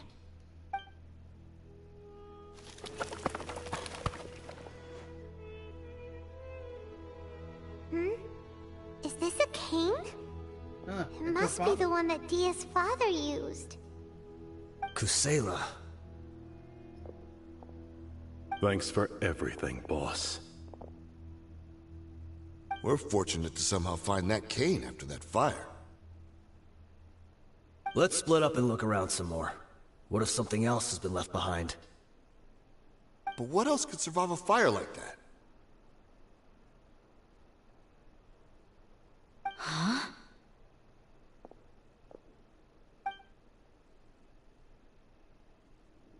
Oh, cutscene.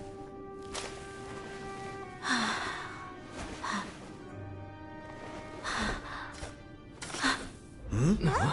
It was a blade.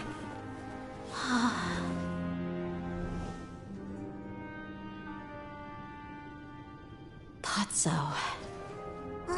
Wait! Isn't that the toy sword you played with as a child?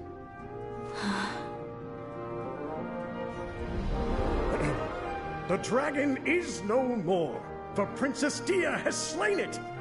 Its head now hangs above the city gates. Her bravery has brought eternal peace and prosperity to us all. Dehya, come on. This is the most important line. You can do it. But Dehya, you defeated the dragon. Everyone's waiting for your speech. Still too shy, huh? All right, I'll do it. I hereby proclaim our victory. Evil shall plague us no more.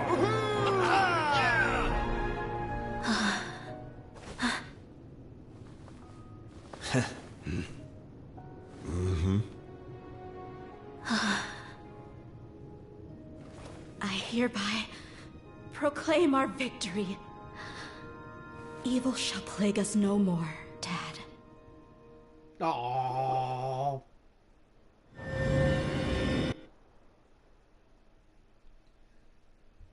Oh, everything. I can't even read all that. But at least what the Dehya. I got to see little Dehya as a child. Aw, she looked precious. Aw. The one thing is, I thought the story would show her who her mother was, too.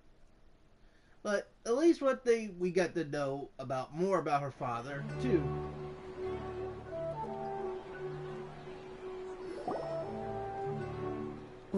What's this?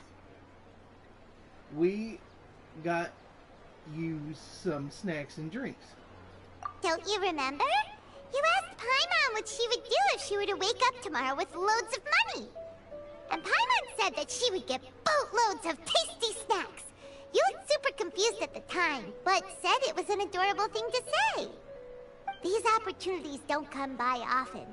So today, Paimon's gonna treat you to a special crash course on Paimon's life philosophy.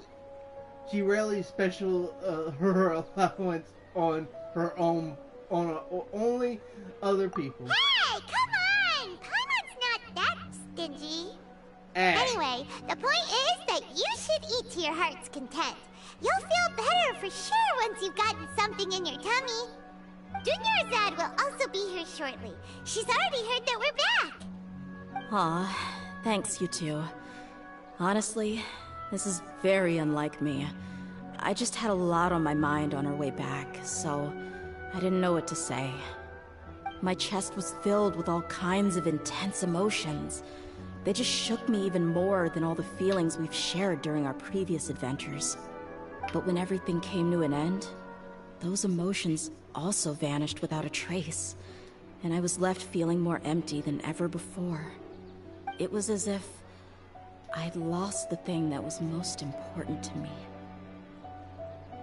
everything just happens so fast. Yeah, you're right. To many mercenaries, Mora is the most important thing in the world. But perhaps to us, it's the most worthless thing of all. Idrisi and the others all used to say that they would quit if there was no Mora to be had. But when it came to avenging my father, there was no Mora to be made anywhere. My reality shattered when I found out that the father who always told me hero stories was in fact a bad guy. But look at me now. Am I any different? Despite all my promises about never forgiving him and never trying to understand him, I still went to such lengths to find out the truth, and nearly even shed tears for his sake. We're hypocrites. All of us. You should never question your trust feeling, though. Yeah, you're right. Yeah. It's just a pity that we often only recognize our true feelings after it's already too late. Yep. You're back! Are all of you alright? Ah, there she is! Hi, Dehya. Yeah. Many people from the Corps of 30 came over, and I just wrapped up everything with my dad. All I can do now is wait for their verdict. Huh? Dehya, you're looking quite down again. Paimon will explain. A lot happened while we were gone.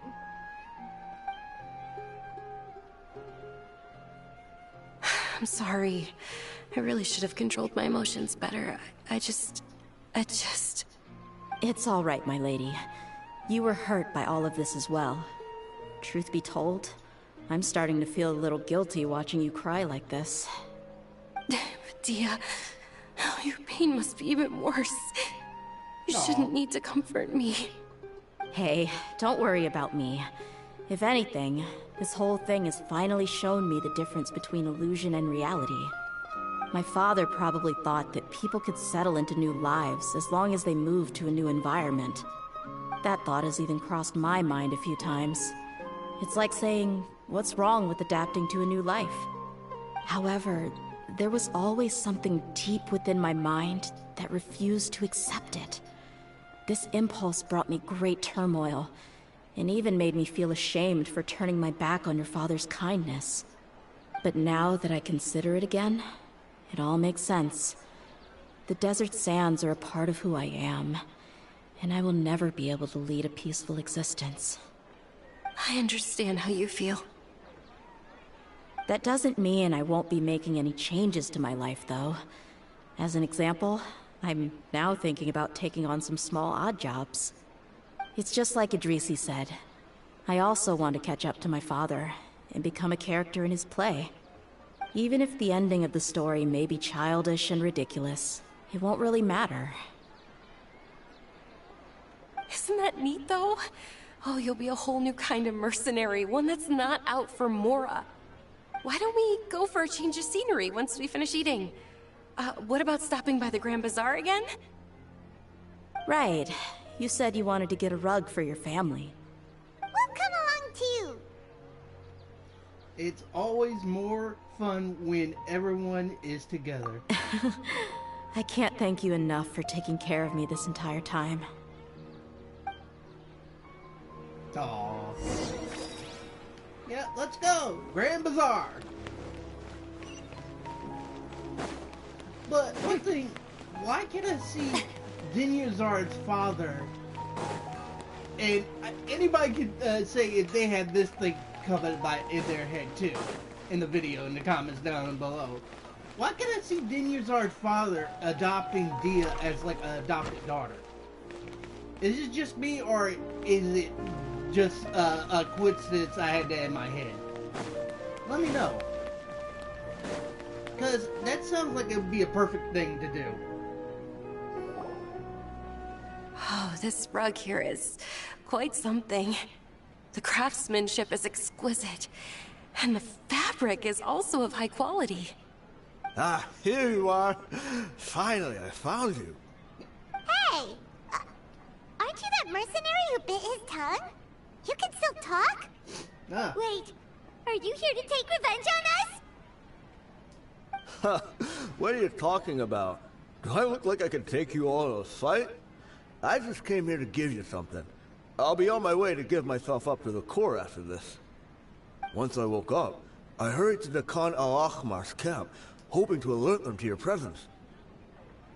But when I got there, I found no one except the members who were still too injured to move. Ah, so you probably got there after us. Yeah, they told me that they had exacted their revenge, and everyone had turned themselves in to the authorities.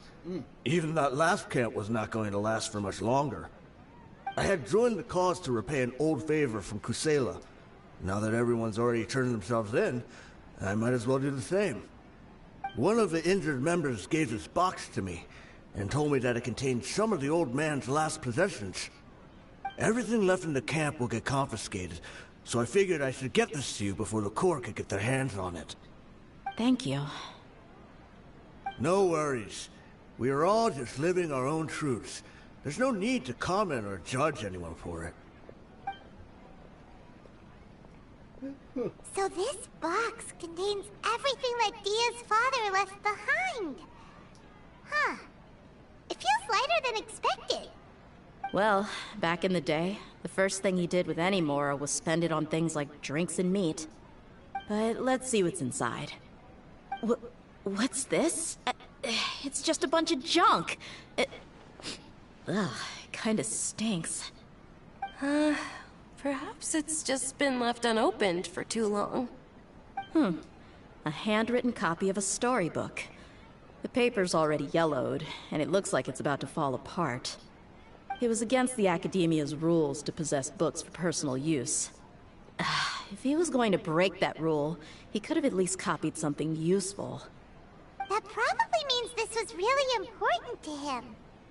Ah, and here are a few bags of children's snacks. The packaging's completely deteriorated.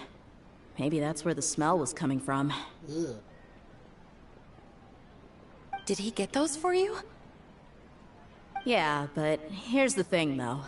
Even when I was a child, I was never a fan of these kinds of snacks. He'd always say that he got them for me, but in the end, he always ate more than I ever did.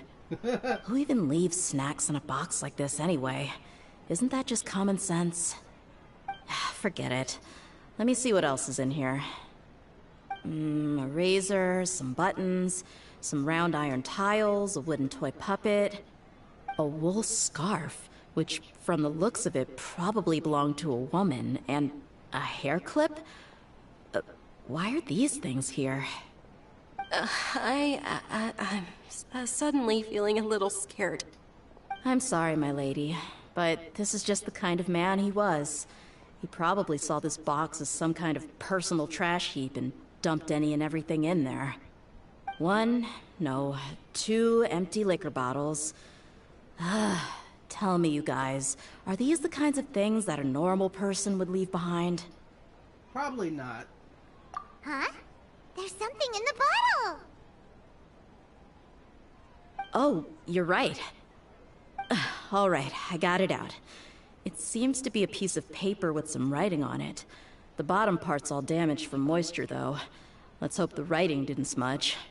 I was suddenly seized with an urge to write a letter after finishing this bottle. I just folded it up and left it in the bottle, though. If I end up forgetting about it, it won't really matter. To Dehya. It's a letter for me? You don't need to read it out loud. It's all right. I'll just read it out.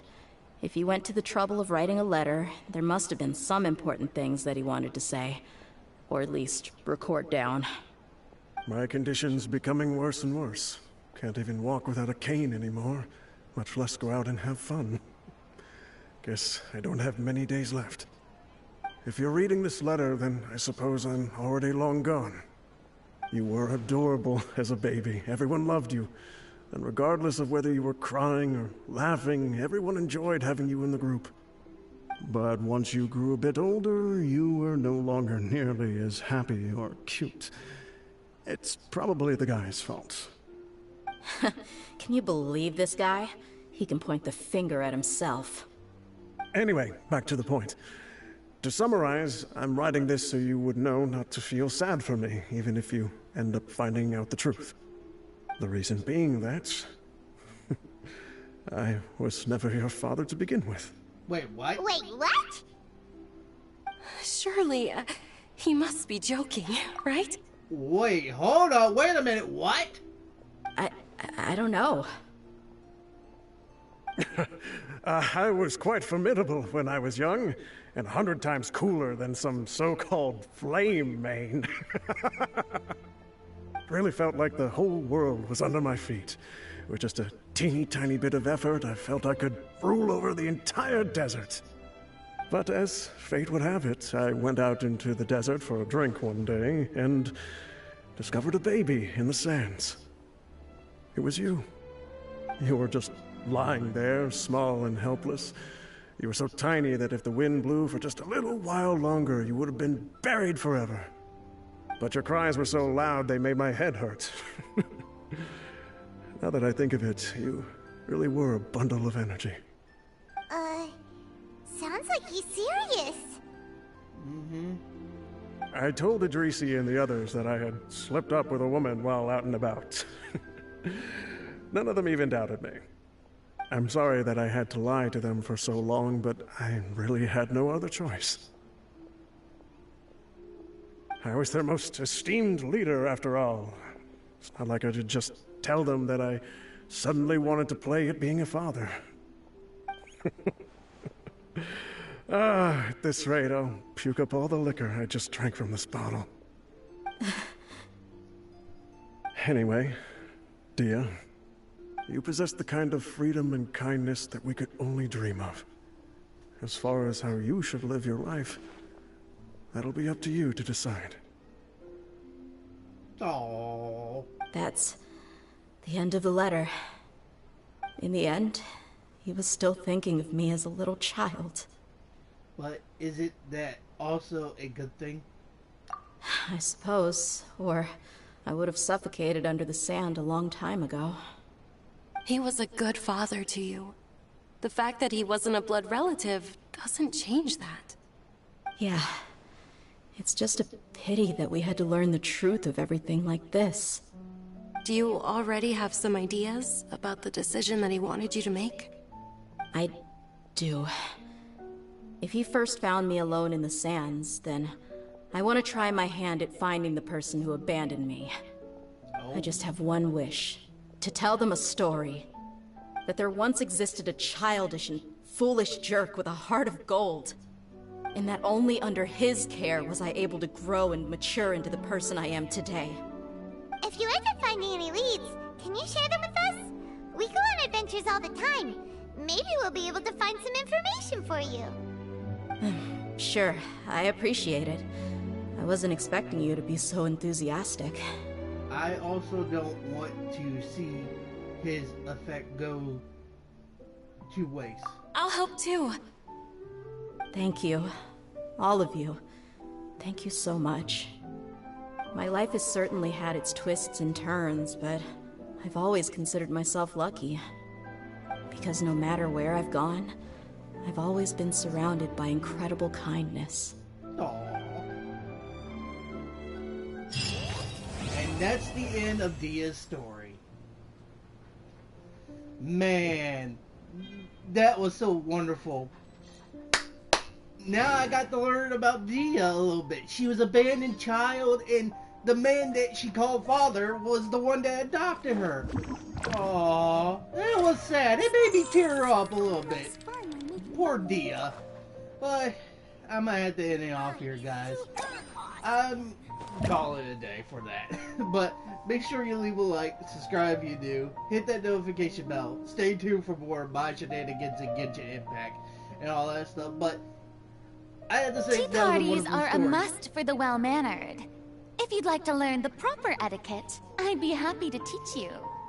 Hush, Farina, I'm talking. My queen, shush.